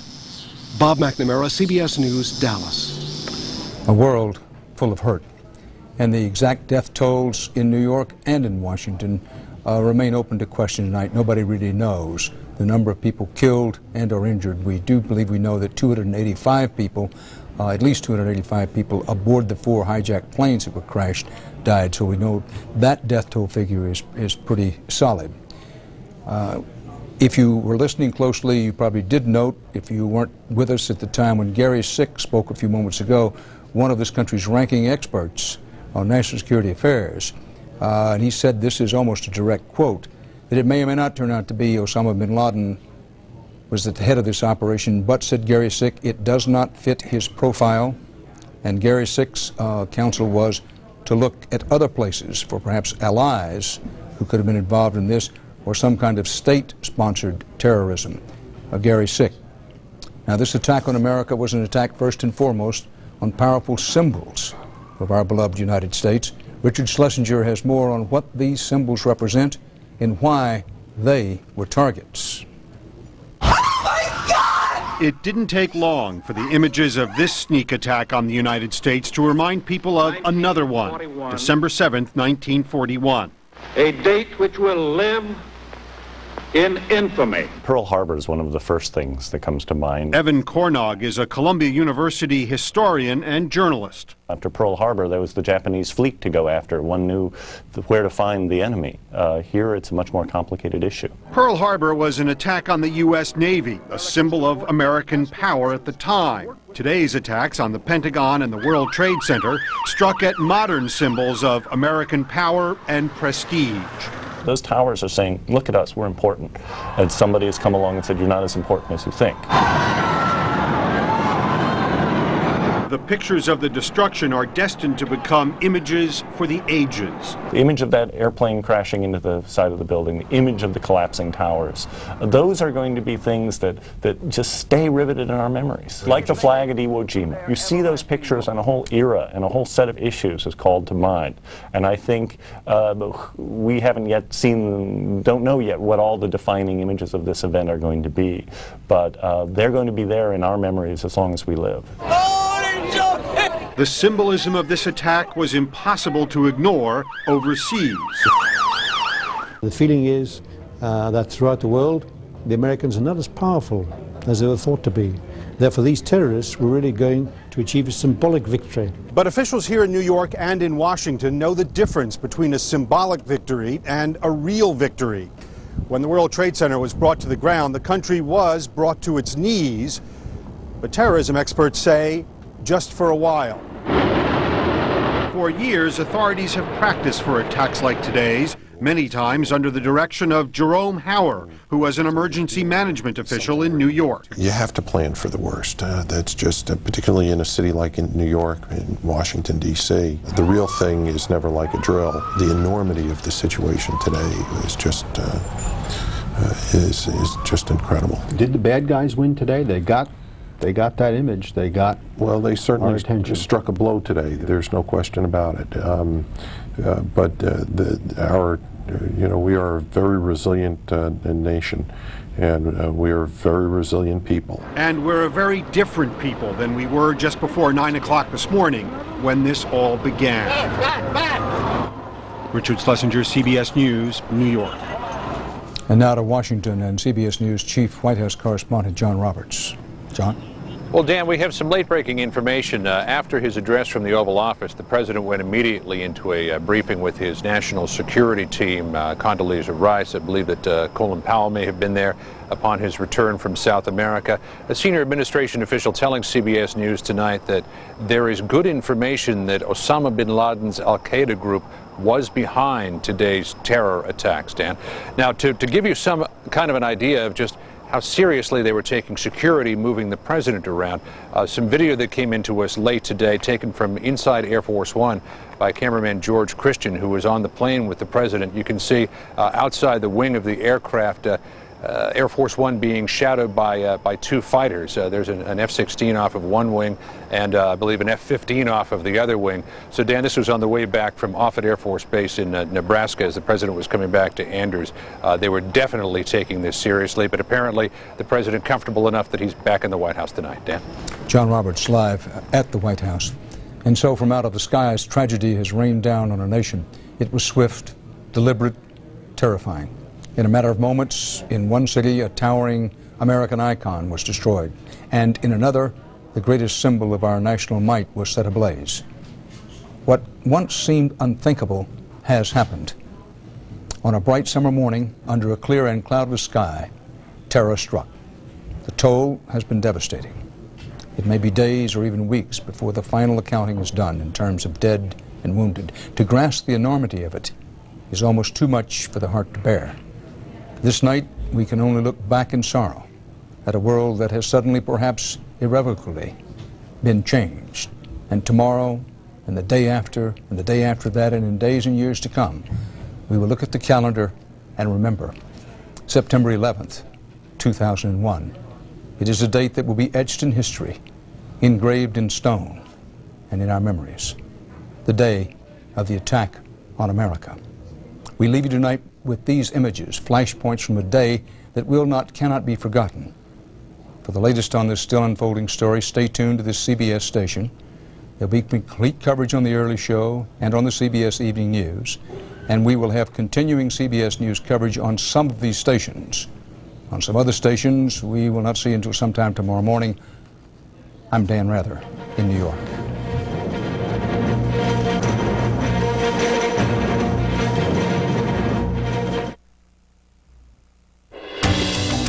Terrorism against our nation will not stand. A pair of American icons crumbled, but U.S. might and resolve stand strong. There was an enormous fireball. There was fire, debris falling to the ground. Fear spread as quickly as word of the devastation. Here at home, heightened security to sniff out danger as America holds its collective breath. Good evening, everyone. I'm Lisa Ferranda. And I'm Jerome Gray. Greg Hurst is on assignment. And we thank you for joining us on this tremendously difficult day for Americans. Chaos and confusion quickly turned into disbelief and despair after hijacked planes targeted New York, Pennsylvania, and the nation's capital. As rescue and relief efforts continue, Americans pause for prayer. Young and old gathered at the University of Texas in Austin. Candles, a symbol of hope as Texas leaders call for calm and understanding. Inside cathedrals, churches, inside synagogues, a time for solemn reflection. Thousands attended vigils and prayer services for renewed strength and to seek spiritual solace. And across Houston and nations, visible signs of patriotism, a show of support for President Bush and a grieving nation.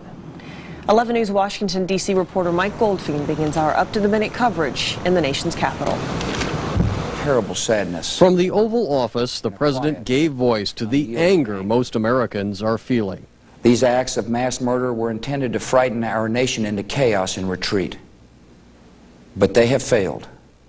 Our country is strong. And he dramatically changed the rules in the hunt for those responsible. We will make no distinction between the terrorists who committed these acts and those who harbor them.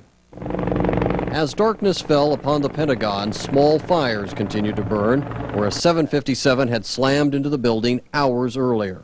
But inside, military leaders continued to work. The Pentagon's functioning. It'll be in business tomorrow.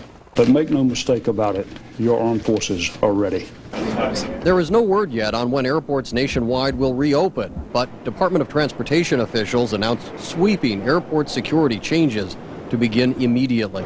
There will be higher levels of surveillance, more stringent searches. Airport curbside luggage check-in will no longer be allowed. God bless America. And on Capitol Hill, lawmakers from both parties searched for solace. God bless America, my home. There are no estimates tonight on the number of casualties at the Pentagon, but they seem likely to number eventually in the hundreds. Possibly the most chilling estimate on all of today's carnage came from the president in his speech tonight when he said that today, thousands of lives suddenly ended today as a result of evil and despicable acts of terror. Lisa and Jerome.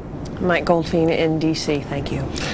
Osama bin Laden, an exiled Saudi millionaire, is being named as a possible suspect in today's attack on America. Bin Laden is no stranger to this type of dark shadow. He's been indicted by the United States for the 1998 bombing of the U.S. embassies in Kenya and Tanzania. 224 people died in those blasts. Days after the bombings, the United States fired dozens of Tomahawk cruise missiles on eastern Afghanistan in an attack against bin Laden, but he has yet to be brought to justice. Now, Dr. Ron Hatchett, 11 News terrorism expert, has been following today's events and joins us now to help us try and understand the magnitude of what's happened. Ron, if this is in fact the work of Osama bin Laden, how difficult will it be for us to finally bring him to justice? Well, Lisa, as has been said, I think, several times today, he's right now holed up in Afghanistan. As far as the military forces of Afghanistan, that's not going to be that much of a problem for us. What the problem is Afghanistan is a relatively large area. It's about the size of Texas. And there's some 25 million people that live in Afghanistan. And of course, it's a very dry, arid, desert-like environment with a lot of mountains and a lot of hills where Osama bin Laden can hide out. And this means that it's very difficult for us to really have any confidence that we're going to take him out by missiles or some kind of air attack. If we're going to get Osama bin Laden, we're going to have to go in and get him. And that is a very difficult thing, as the Russians found out. They spent 10 years in Afghanistan and never really pacified that area. Now, Dr. Hatchett, during the speech tonight, President Bush said the country would not differentiate between terrorists or those who harbor them.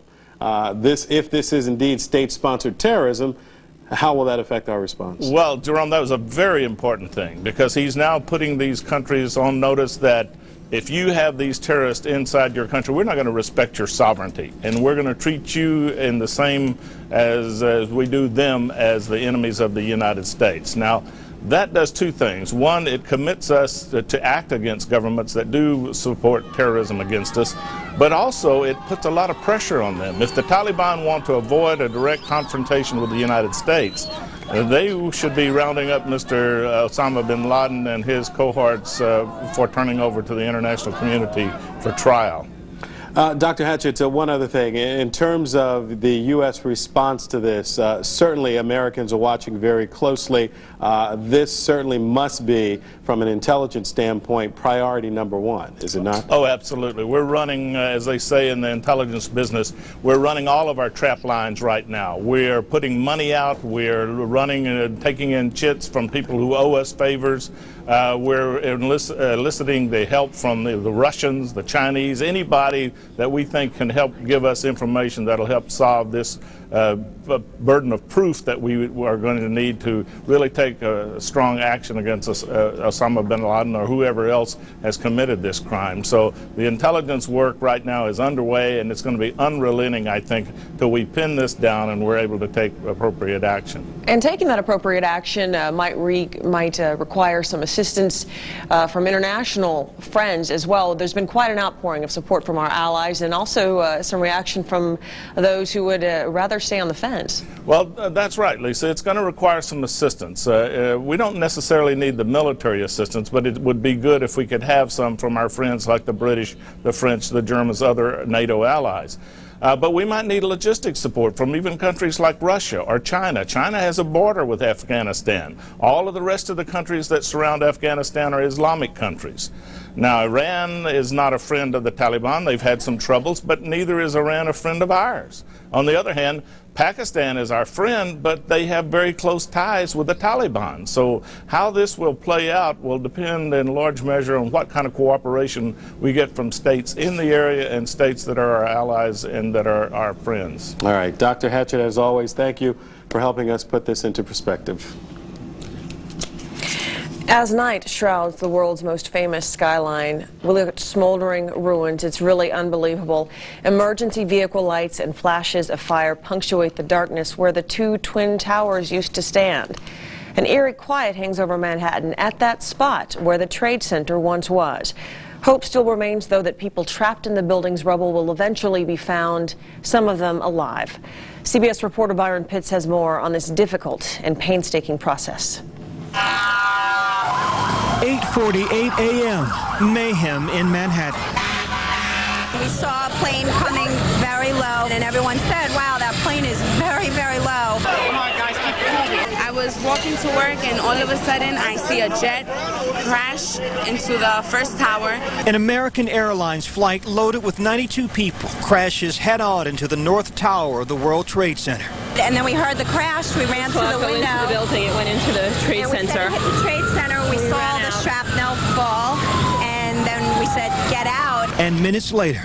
Oh, there's another one. Another plane just hit. Right. Oh, my God. Another plane has just hit. I heard a roar, and I looked around thinking that it had to be a helicopter, and I looked up, and I saw the second plane hit. A second commercial plane, a United Airlines jet, also hijacked, carrying 65 people, plows into the South Tower. First one we thought was an accident. When we heard there was a second one, we definitely thought it was terrorism. On the ground, witnesses could not believe their eyes. 70 stories up with the building burning. Reason gave way to desperation. New York's bravest never had a chance. We really never even got to that close to the building. An explosion blew and it knocked everybody over. Less than an hour later, the South Tower came crumbling down. It collapsed. The top floors collapsed down. I saw it blow and then ran like hell. Thank God. I'm 69, but I can still run. But it was far from over. Tower 2 collapsed into Tower 1. Within minutes after that, we were ordered out. When the dust settled, signs of life started to emerge. Chaos. It's just chaos out here. It really is. So the Twin Towers fall. It's amazing. It's crazy. Can't believe this shit is happening. I really can't. It's nightmares. Armageddon right here. This was the worst act of terrorism on U.S. soil, but not the first attack on the World Trade Center. 8 years ago, terrorists set off bombs in the basement in an effort to take down the two towers. They failed. Today, mission accomplished. I tell you what, it's a sad day for America. It really is. By 2 o'clock this afternoon, firefighters and police officers and paramedics by the hundreds stood by, many of them feeling helpless. There was nothing they could do at this point because the building was still unsecured. Our main priority is to get in, do a search and rescue, look for survivors, and then clean up what's left. And we can't do that until the building is deemed safe. Ankle deep in debris and despair, rescue workers waited. Some had relatives of their own inside. One police officer told me her sister worked here on the 40th floor, due in at 9 a.m. She was always early, she said. Always. A sign on a paramedic's van spoke volumes. We know we have some of the major brass of our department missing. We're trying to find them too.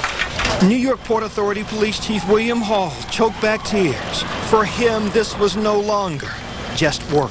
On a personal level, because I know that these are all your men and it's a business, but I'm sure that a lot of these guys are your friends. How you It's holding not a up? business now, it's personal now. Sir? It's personal now. We have to get them. That was Byron Pitts reporting. 45 other people lost their lives in the fourth plane crash in western Pennsylvania. Witnesses say United Airlines Flight 93 nosedived into the ground about 80 miles from Pittsburgh. The plane was headed from Newark to San Francisco. Air traffic controllers said the hijacked plane would not identify itself before the explosive crash created a 20-foot-long, 8-foot-deep hole in the ground. The plane disintegrated. The impact knocked over trees and shook buildings several miles away. Now here's more on what we know about the hijacked planes involved in today's attacks. The American Airlines Flight 11 was a Boeing 767. It was supposed to be en route from Boston to Los Angeles with 92 people on board. This was the first plane to hit the World Trade Center tower. The plane that hit the second tower of the World Trade Center was United Airlines Flight 175. It was also a Boeing 767 that left Boston, headed for Los Angeles. There were 65 people on board. The next attack was at the U.S. Defense Headquarters, the Pentagon. American Airlines Flight 77 was a Boeing 757. It was supposed to travel from Washington's Dulles to Los Angeles. There were 64 people on board. And as we mentioned, the final crash was close to Pittsburgh. United Airlines Flight 93 had 45 people on board.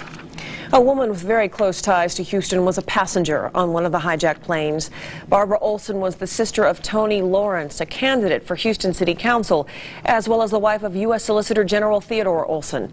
She was on the American Airlines flight from Dulles Airport that crashed into the Pentagon. During the flight, Olson called her husband twice from her cell phone. Before the plane went down, she described some of the details of the hijacking, including that attackers were using knife-like instruments. Barbara Olson was 45 years old. And another Texas family is also coping with this tragedy on a very personal level. It's like Mother telling me this morning, just pray for those families, pray for those families. And at that moment, we had no idea that it would be our family. Captain Jason Dahl was one of the many victims who died today. His family believes he may have intentionally crashed into the vacant field in Pennsylvania. I can see him trying to ditch the plane if he thought that it was if he was being ordered to fly it into a building or fly it. And our understanding is that they were telling the pilots what was going on, and so we think that that's a possibility. Alan and Deborah Dahl are now headed to California, where their brother and his family lived.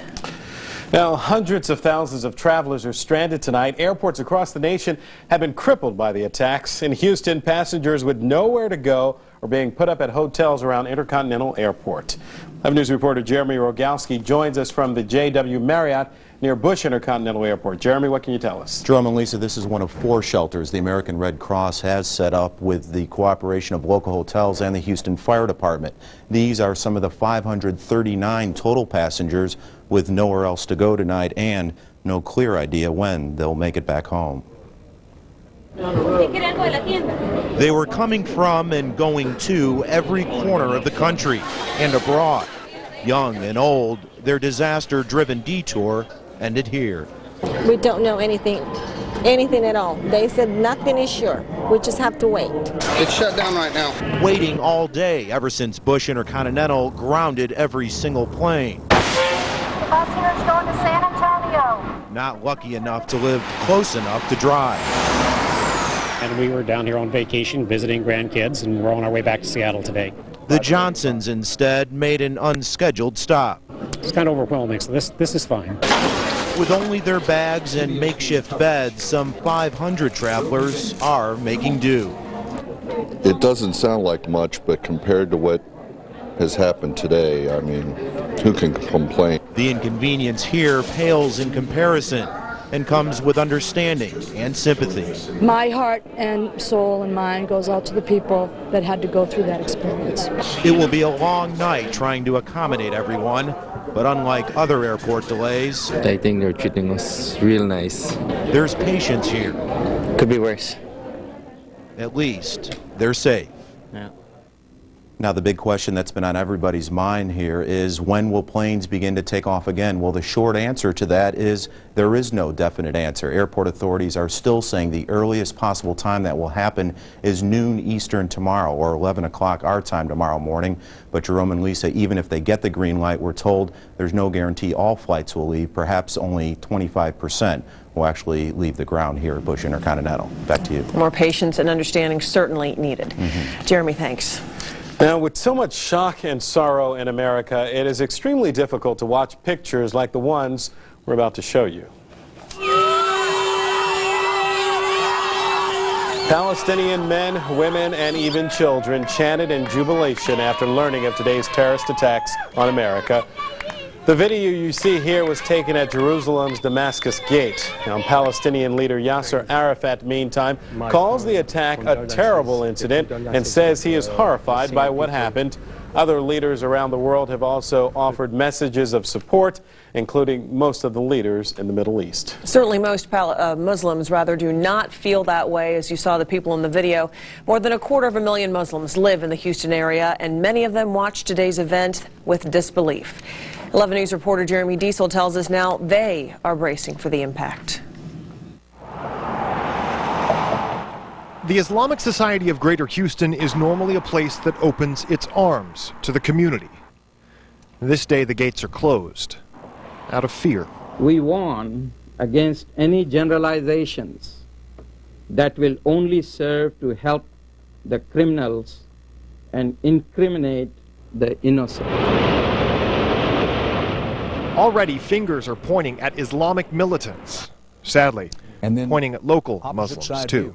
We have had people contact us who have been harassed in situations like in their businesses and in their workplaces.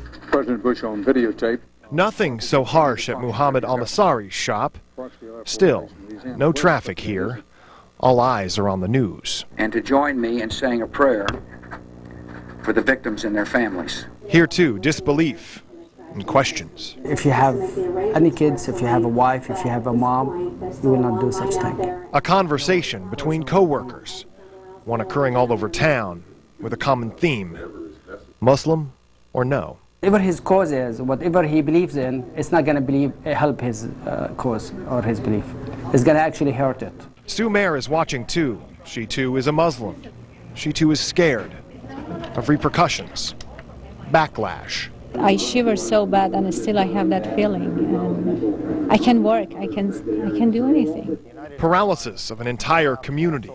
But emotions can't be numbed. No human being can escape feeling the pain of such cowardly acts.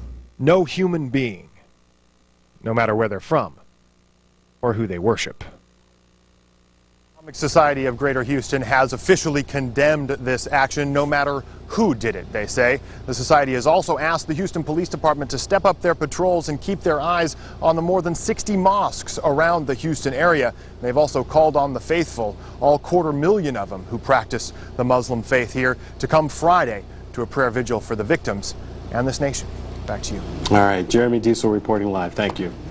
Israel, meantime, is sending a military rescue squad to this country to assist. Israeli Foreign Minister Shimon Peres says there is no place for the terrorists, their helpers, or their sponsors to hide. Peres also says his people, quote, feel like America. Israel has declared tomorrow a day of mournings for the victims. It, as well, has closed its airspace to foreign airlines for at least 24 hours. Now, prayer services were being held all over the United States tonight and across the Houston area. 11 News reporter Jeff McShann has more on that. In times of trouble, many congregate at places of worship. They're just drawn there. At Sacred Heart Co-Cathedral Church downtown, people came to pray for peace. Even our city's fire chief. Lift your hearts and bless the Lord! Church services normally aren't held on Tuesday, but tonight at Wheeler Avenue Baptist, you could tell they were very much needed. Tonight what we want to do is to talk to God. Talk to God with silent prayer and with song.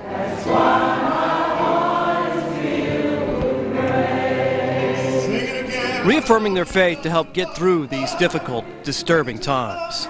The hurt, the pain, could be witnessed on many Houstonians all throughout the day. Pastor John Robbins at St. Anne's Catholic Church said people began looking immediately to their faith for answers. I'm going to tell them that I'm as shocked as they are. My initial reaction actually was to bomb Baghdad, and I'm a man of peace, but I'm furious. But then, after thinking about it and praying about it, a lot of cities in the world live this way all the time. It hasn't been the norm here in America. All of us asking why. Dr. Bill Turner leads South Main Baptist Church. God has given us a wonderful world where He has given us not unlimited, but great breadth and scope of freedom to make choices. And we make bad choices sometimes. And when those choices are made, the good tend to cling together for support, sometimes without words. In the face of tragedy, the best thing to do is to experience the silence and just gather together and embrace each other, because there are no words.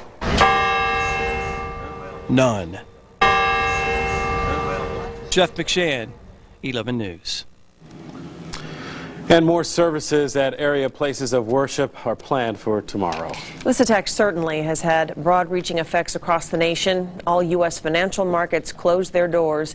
Major League Baseball called off all its games today. The Latin Grammy ceremony, which was supposed to take place tonight in L.A., at this point has been canceled, maybe rescheduled. Sunday's Emmys have been postponed, and even Walt Disney World, the place that's supposed to be happy all the time, evacuated all 4 of its Florida theme parks and its entertainment center. Not surprisingly, Houston is pitching in to help. Help is on the way to New York and Washington from some Houston firefighters. Because thousands of people could be trapped beneath the rubble in New York City, a team of Texas search and rescue experts is preparing to lend its expertise. 11 News reporter Carolyn Campbell has more on local efforts to help. This is the backpack that all members wear. Joseph Clark is preparing to leave for a mission he prayed would never come. We have a gift of wanting to help people. That's what makes firemen who we are, The Houston firefighter of 25 years is also a member of the elite Texas search and rescue team. He and 13 other Houston firefighters have been asked by FEMA to prepare to go to New York or Washington. So you have 6 hours from the time you receive your notification to your wheels up. FEMA requires you to be wheels up in the air in 6 hours. The Texas teens will leave on a National Guard cargo plane from here, Texas A&M's Braden Fire Training Field, where supplies are already being prepared for the trip. We have one that's unaccounted for. But preparation for this specialized team of firefighters, paramedics, and engineers started 3 years ago after the Oklahoma bombing. We know it's in this corner. In this practice training, the search and rescue team is responding to a mock tornado that has people trapped. We're capable of operating up to 10 days in the field. Clark says he's ready, but he knows this is a disaster unlike any other. So not only do they need our logistical help and they need our expertise to help them work this, they need our prayers. Carolyn Campbell, 11 News.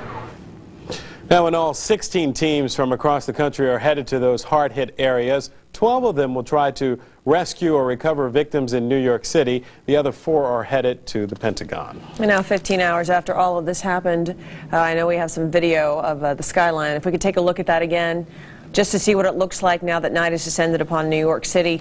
And if you look there to the right, I believe is where the World Trade Center used to stand. It is now nothing but a black hole.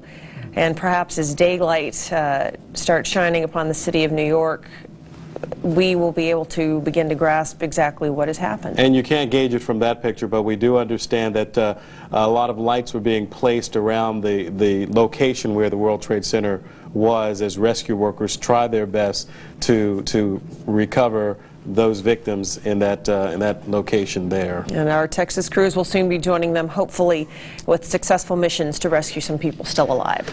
Now, joining us is our 11 News legal expert, Professor Gerald Treese. Okay, we're going to talk about the law. And in terms of the law, how do you begin to seek justice? What jurisdiction do we have to find the person who did this, if we do, and bring them to justice? 2 answers to that. Wherever they're found by whatever means, they will be brought back to the United States. Anybody who's a conspirator in this situation will have a trial in an American jurisdiction. We established that a few years ago. But the bigger question, of course, is what are our rights under international law to do anything about these characters? Well, that's the one thing that isn't quite clear for us to understand. Well, you know, tonight the president was saying something that kind of changed international law, and maybe it's okay, because who's going to object now to the United States since we have so much military power? There used to be the distinction between state-sponsored terrorism, where a government would actually be funding the terrorists, and the world condemns those countries. You know, Iran got condemned time and time again for that very situation. On the other hand, how can you say a government, a state like Afghanistan, which is merely allowing a person to be in the country, is in that same role? The international law has never said they're the same, but it seems like now it is. And of course, in international law, what the big, powerful players want usually is what they get. And so I think you'll see condemnation by the United Nations, the Security Council. I think you'll see approval for whatever the United States wants to do, either to bring them to justice or to send troops in to get these characters. Well, you're talking about approval of the UN Security Council, but perhaps not all nations would be willing to give their approval to a U.S. investigation. Is there any kind of international law that would punish nations that don't cooperate, or perhaps would force nations to cooperate in this type of investigation? You know, not really. We have seen Iraq suffer from about as much as you can do. They've been sort of the pariah. They've been condemned, economic sanctions for the terrible thing they did in Kuwait. But this is a totally different thing. You know, that's a chicken and this is a duck. Totally different creature. And when you invade someone's territory with this type of assault and this direct assault, two things happen.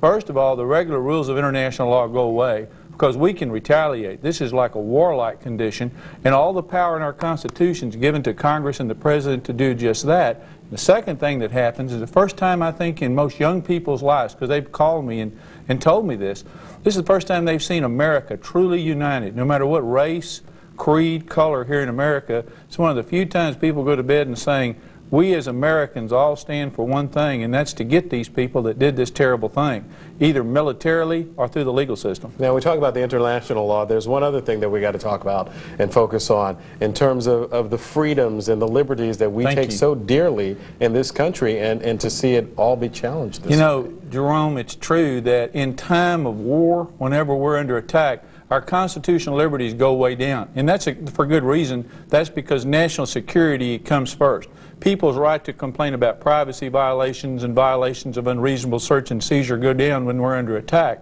What we have to be careful is to be certain that when the crisis passes, that we don't allow the low bar to stay there on questions that are very important. I spent a lot of time explaining to our viewers that the federal government needs to keep their nose out of Texans' business on a lot of subjects. This is the exception. When you're at war with someone, either declared or undeclared, but we cannot lose our liberties in that process. That's too great a price to pay. The terrorist can create this situation, but they should not be able to cause us to forfeit our individual liberties in the process. We must be careful of that when we look at who we're going to condemn in this country. Be certain that we're careful not to condemn American citizens who have had nothing really to do with this, except accidentally or by birth, to have some type of ethnic origin that traces back to the Middle East. A very thoughtful advice, something we should all keep in mind, even though we all may be hasty to find someone to blame. True. Gerald Treese, our professor at the South Texas College of Law and our legal expert. Thanks. Well, no doubt it's difficult to focus on much of anything else tonight, but we want to turn to weather for a moment with word of new tropical activity in the Gulf. And Dr. Neil Frank is in the Weather Center to bring us up to date on trouble in the tropics. There's a new depression out there, Doc? There certainly is over the eastern part of the Gulf of Mexico, and we have a new tropical storm, so we do have some things to talk about in the tropics tonight. Let's start out by talking about Aaron. This is the hurricane that we've had now for a couple of days, passed east of Bermuda a couple of days ago. It's still well defined, but if you put the satellite pictures in motion for the last 24 hours, if you watch carefully, it's beginning to drift off to the northeast. northeast. Winds are down to 85 miles an hour. If you're plotting the coordinates, the coordinates of the center is 38.0 north, 64.0 west, and the winds are down to 85 miles an hour. Expected to continue to move off towards the east-northeast or the northeast, so that shouldn't be a problem for the United States. But take a look at this cloud mass further to the southeast. Let's go back 24 hours again. And as we take a look at the character of the cloudiness, you can see that it's becoming much better organized over the last 24 hours. So the Hurricane Center has designated this as a tropical storm. It is Felix. The winds are at 40 miles an hour, and the coordinates of the center is 20.7 north, 48.6 west. It's drifting towards the north-northwest about 10 miles an hour, and it looks like it probably is going to stay out in the central Atlantic, and we're not going to have to worry about that. But take a look at another area of cloudiness. That would be the cloudiness you see here in the eastern Gulf of Mexico. Let's take a closer look at that, and you can see that it's not very well organized. Now, what's happened is you've got fairly strong northerly winds in the upper part of the atmosphere. That would be up around 40,000 feet, and you can see these high clouds are blowing off to the south and to the southwest.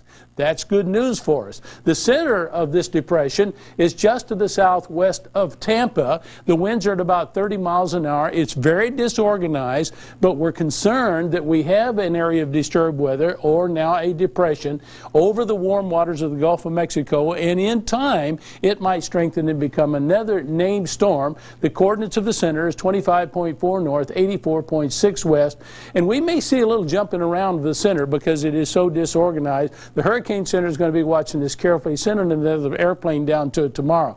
Now, right now, it appears that it's going to be nearly stationary.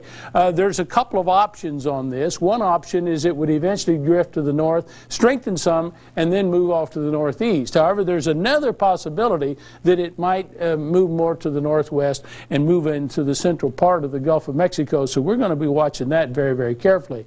And back over Texas, we had beautiful weather today. That's behind the first cold front of the season. And you can see the temperatures today, 87 at Bush, 85 down on the island. Those temperatures are about 2 degrees below normal. And there's those northeast winds. They've been blowing around 10 to 12 today, so they haven't been all that strong. Out over the open water, the seas have been running around 2, maybe at some time 3 feet. But the important thing, and not shown here, is the dew points have been in the low 60s. That's dry air, so when you got up this morning, it felt a little bit cooler, and it felt more like fall, or felt more like a cold front, and that's exactly what came by. And down in Cancun today, they had plenty of sunshine down there. We'll get to that in just a minute. I just wanted you to show you that. Here's that front that we were talking about. You can see it moving out into the Gulf of Mexico, and here's all the clouds associated with that depression, and the high clouds are moving off to the southwest. There is another front moving into the central part of the country. I don't think that one is going to make it by us, but we will be watching it carefully. And there you can see the temperatures to the north of us, behind the cold air. We're seeing temperatures only in the 70s and the 80s today throughout New England on back into the central part of the country. Now let's take a look at Cancun. They were up to 90 degrees today. It was 84 in Monterey. They did have some clouds there. They also had some showers down in Brownsville this afternoon. So what's going to happen? Our main concern is there in the eastern Gulf of Mexico. Right now we're suggesting that this system will remain stationary probably for the next 24 hours and then maybe drift a little bit slowly to the north and the northeast, but I would hold in reserve the possibility that it could move off to the northwest too. So we're going to be watching that very carefully. But either way, it does look like we're going to have nice weather around here for the next couple of days. In the morning, we'll be back down into the low to the mid-60s. In the afternoon, back into the upper 80s. It's going to feel nice out there with those light northerly winds, and that's the way it's going to stay right through the weekend unless something develops in the eastern Gulf and begins to move in our direction. But it sure looks like we're going to have some nice weather around here the next couple of days, and we are going to be watching the Gulf of Mexico very carefully. And Doc, we are looking for any kind of news to smile about today, so the weather is good to hear. Yeah, Thanks. It is nice weather. Thank you. And we do have some good news to pass along from New York Mayor Rudolph Giuliani, who is reporting that rescue workers have just pulled out 2 Port Authority officers from that mangled destruction at the World Trade Center building. So, of course, that is some good news to report.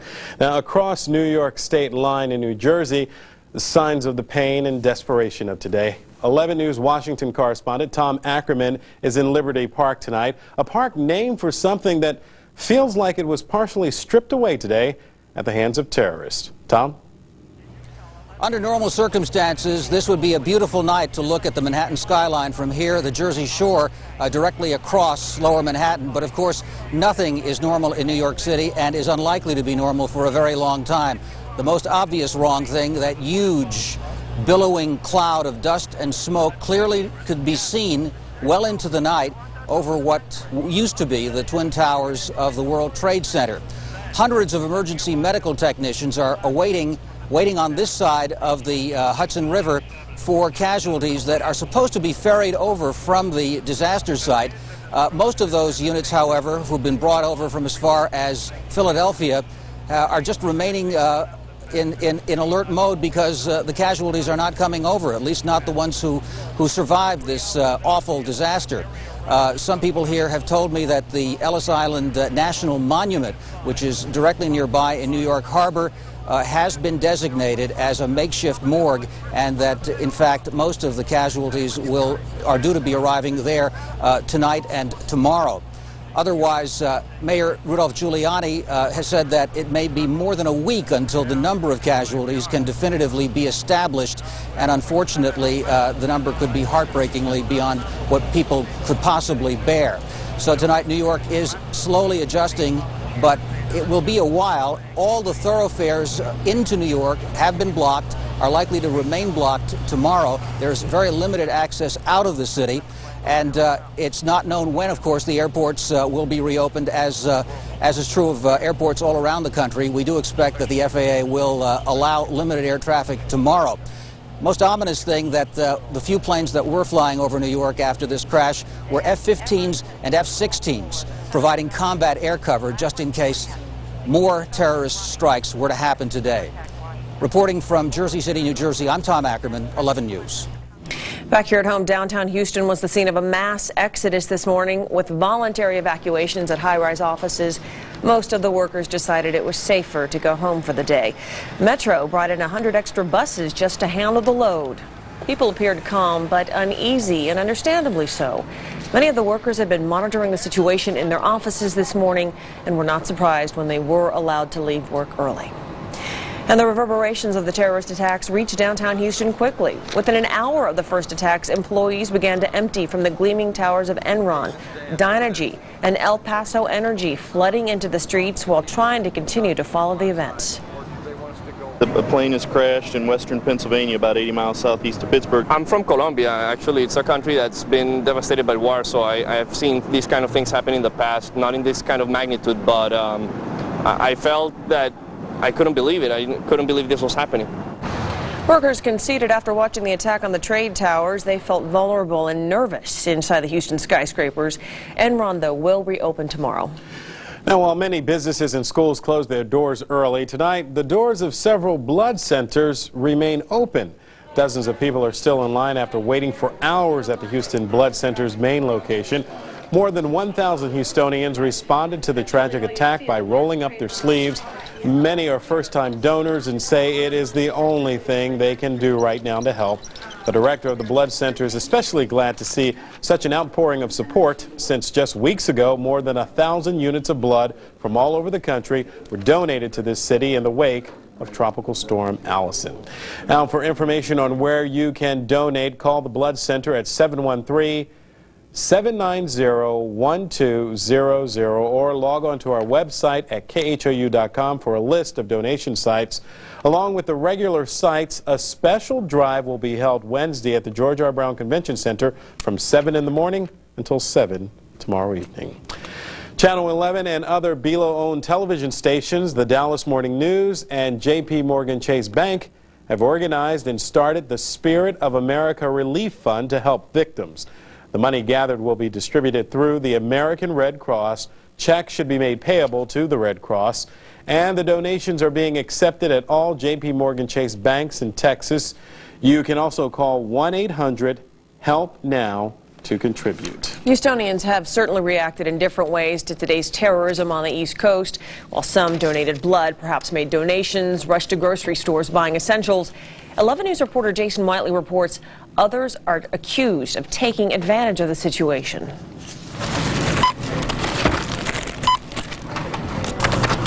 Kroger Kroger says it always stocks extra items during hurricane season, but never expected a hit like this. Now, they caught us off guard with a little bit heavier day than what we were expecting for today, so our shelves don't look good. By noon, you could tell how many people had bought batteries. Same story in the canned goods aisle. Even the water was gone, restocked, then almost sold out again. Despite that, prices never changed at this market. But drivers pulled into a surprise at the Telephone Road Texaco near Hobby Airport. Several customers accused the station of price gouging, going up 7 cents a gallon just before lunch. Why did you go up 7 cents in a matter of minutes this morning? I don't know. Talk to my manager. Talk to my manager, and I not say. Why did you come out here to talk to us then? Why are you walking away? I'm not walking away, but I have a customer. Are you price gouging? No, I'm not price control. I just work here. Customer receipts show the gas station charged more than 7 cents. At 11:03, premium gas sold for $1.57. At 11:38 this morning, it was up to $1.69 a gallon. That's a difference of 12 cents in 30 minutes. Are you price gouging, though? You raised the prices this morning, didn't you? No. We don't change the price, nothing. I'm not controlling the price. Customers vowed to alienate this station. Back over at Kroger in River Oaks, it already has more shipments on the way. Plus, shoppers seem to maintain life as normal while still struggling to comprehend the dimension of death and disaster that rocked the country. Right now, we've heard reports of other price gouging at gas stations across the country. In Kansas, some reports say that clerks are charging up to $5 a gallon up there. This afternoon, I spoke with a spokeswoman at the Exxon Petroleum Company's corporate office in Irving, Texas. She says that like other big oil companies and petroleum companies, Exxon has plenty of gas supplies available, and drivers are urged to maintain their normal buying habits in the coming days, especially until market uncertainty settles. Lisa, back to you. Jason Whiteley reporting. Thanks. All right. And we want to right now show you some more pictures on what's happening in New York as rescue workers try their best to find survivors. As you see, fire crews working there, doing what they can to look for victims of the destruction in New York earlier today. We also want to point out that we're getting word that at this point in New York, some 300 firefighters and 80 police officers are missing. Of course, you saw the pictures earlier today of the building collapse.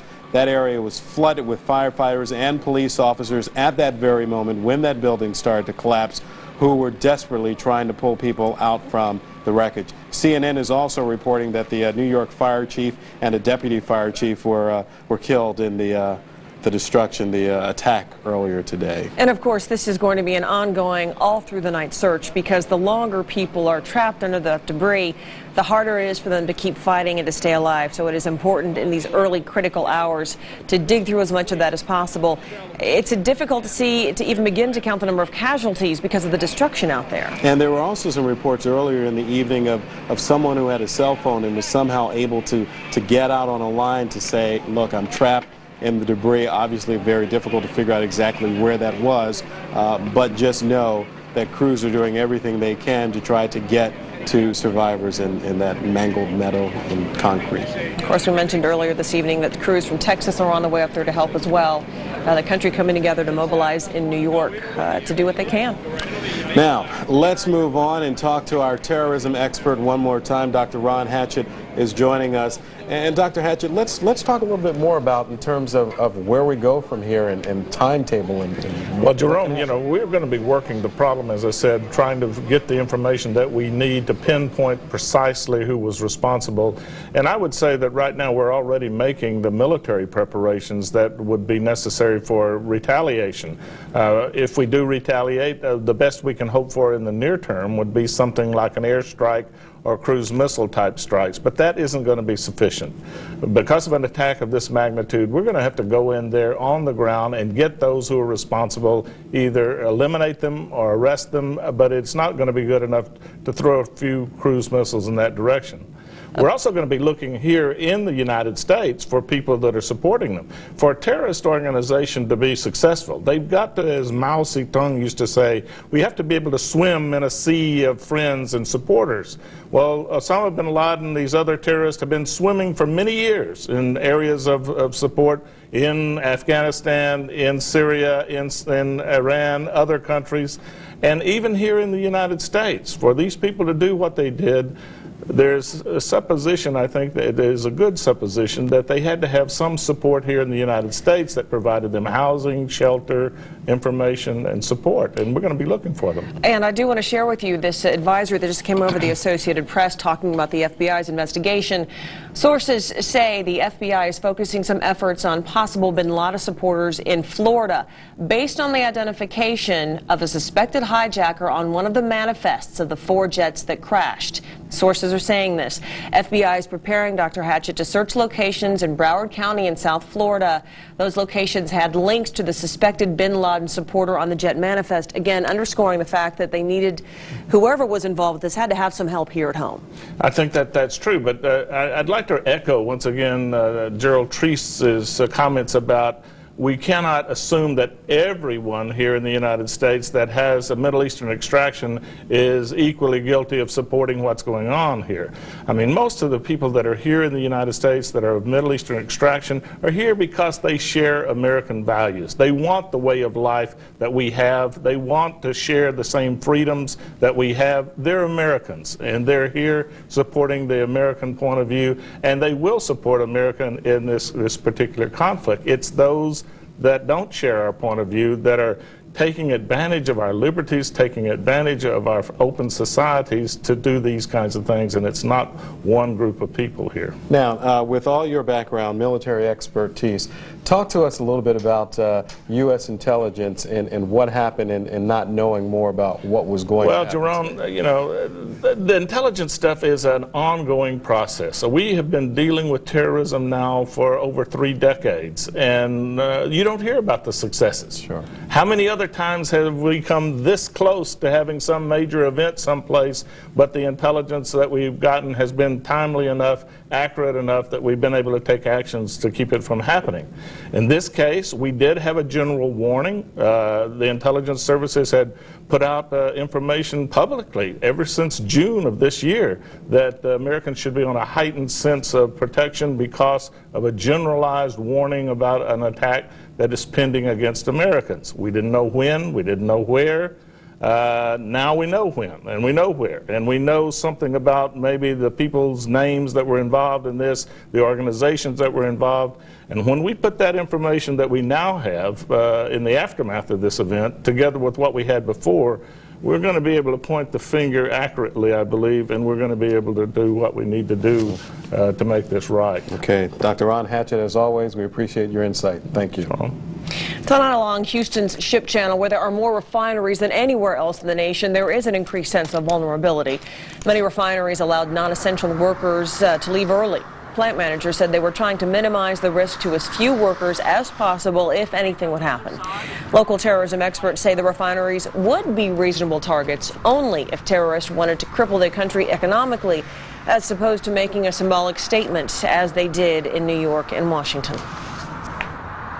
They could have done a lot more damage to us economically with a lot less loss of life than what happened today. The Shell refinery in Deer Park is among the area's biggest and says it will be back to regular operations beginning tomorrow morning. Now, all over our area today, parents were rushing to schools to check on their children shortly after the word of the World Trade Center attacks. Administrators were kept busy at Pershing Middle School in Southwest Houston as parents flocked to the campus to pick up their sons and daughters. It's just a good time, I think, for families to be together.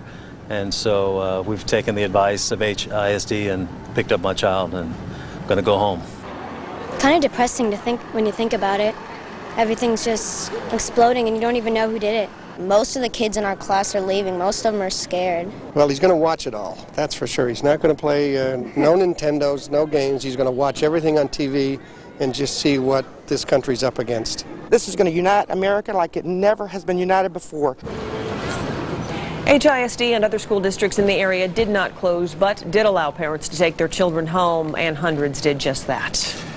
Now, talking to children about tragedies like today's attack on the World Trade Center and the Pentagon, no doubt it's very hard. So how do you explain it? How do you explain it to your children, put it into perspective? What do you say? Child psychologist Dr. Sam Buser is live in our newsroom.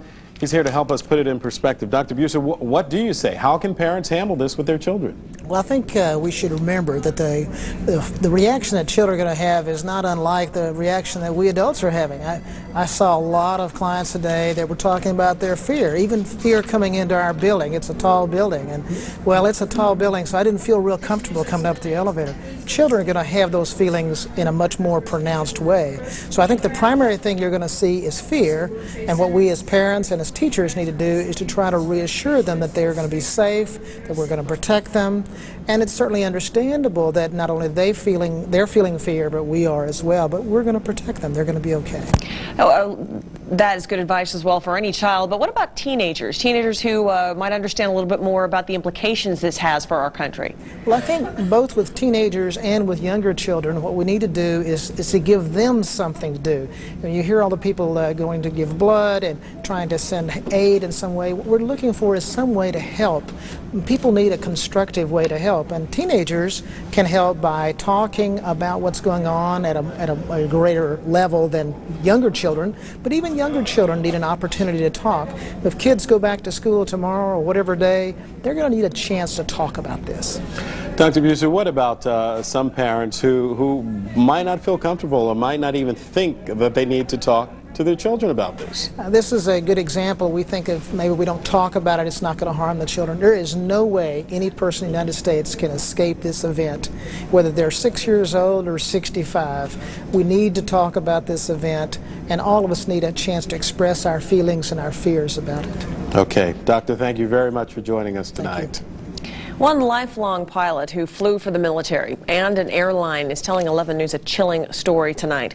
How easy it is for a relatively inexperienced person to pilot today's sophisticated aircraft. Here's 11 News reporter Nancy Holland with one man's theory about what may have been happening when the fatal flights took off.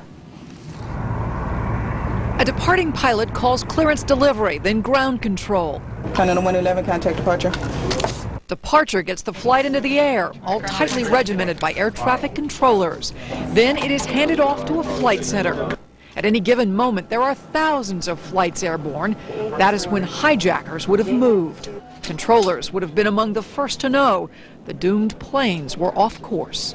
They knew that airplane was not following the prescribed path. They would have called.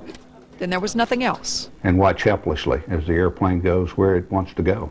Sam Ward, former Air Force pilot, former Continental pilot, believes by then the pilots were dead. And once the plane was in flight, it was chillingly easy to keep it flying. All they had to do was take the yoke and take the throttles and fly the airplane and point it in a direction. It takes a minimal amount of training to do that. Any private pilot could walk into a commercial airline cockpit and fly the airplane to that effect. Navigation would not have been difficult. Piece of cake, nothing to it. GPS today, you can, anybody can use it. By the way the flight approached the World Trade Center, it tells him the pilot may not have had experience, may never have even been inside a 757 cockpit. Eventually, he may find out if he is right. There are other questions. And I cannot imagine why there's such hatred. With answers he does not ever expect to understand. Nancy Holland, 11 News. Sam Ward says pilots are trained yearly on procedures to deal with hijackers. He says at Continental they were told to meet the hijackers' demands, but in this case he doubts there were demands, only death. Now, we've seen a lot of video of the attacks today, of course, the two buildings in New York, but we have some brand new video coming into us tonight that we haven't seen. That was the first attack on the World Trade Center bombing. Let's take a look.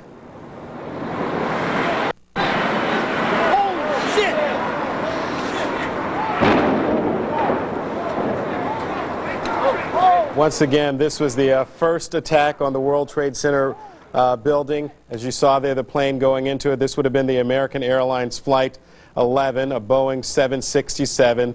That was the flight that was supposed to be en route from Boston to Los Angeles with some 92 people on board. That occurred shortly before 8 o'clock our time in Houston. That was the first plane to hit the World Trade Center building. Something interesting that happened here today was likely seen in other parts of the country as well. People out buying flags. Some stores here sold out, and there were signs everywhere of Americans united in seeking justice. 11 News reporter Dave Failing explains.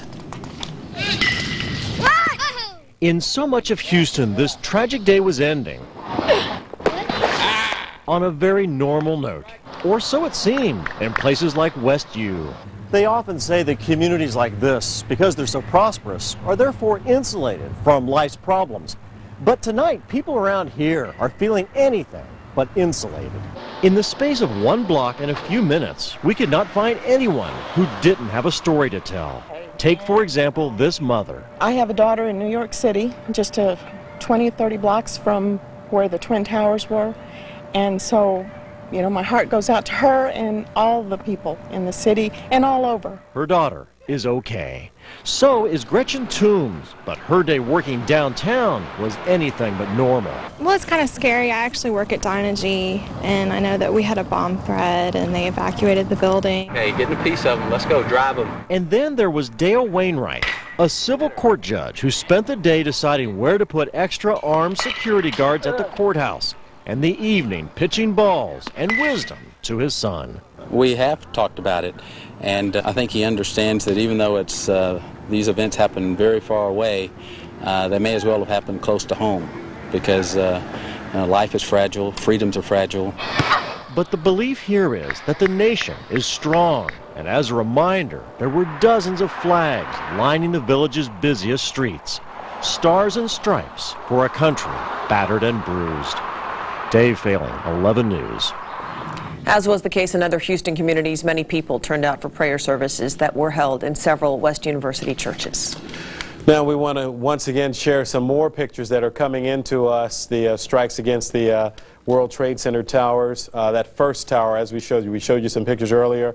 More pictures coming into as the plane hit the first tower today.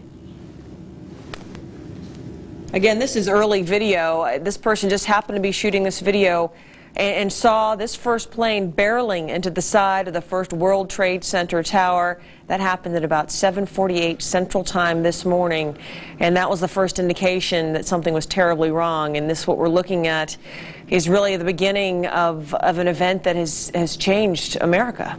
And of course, this was the American Airlines flight that hit the first tower.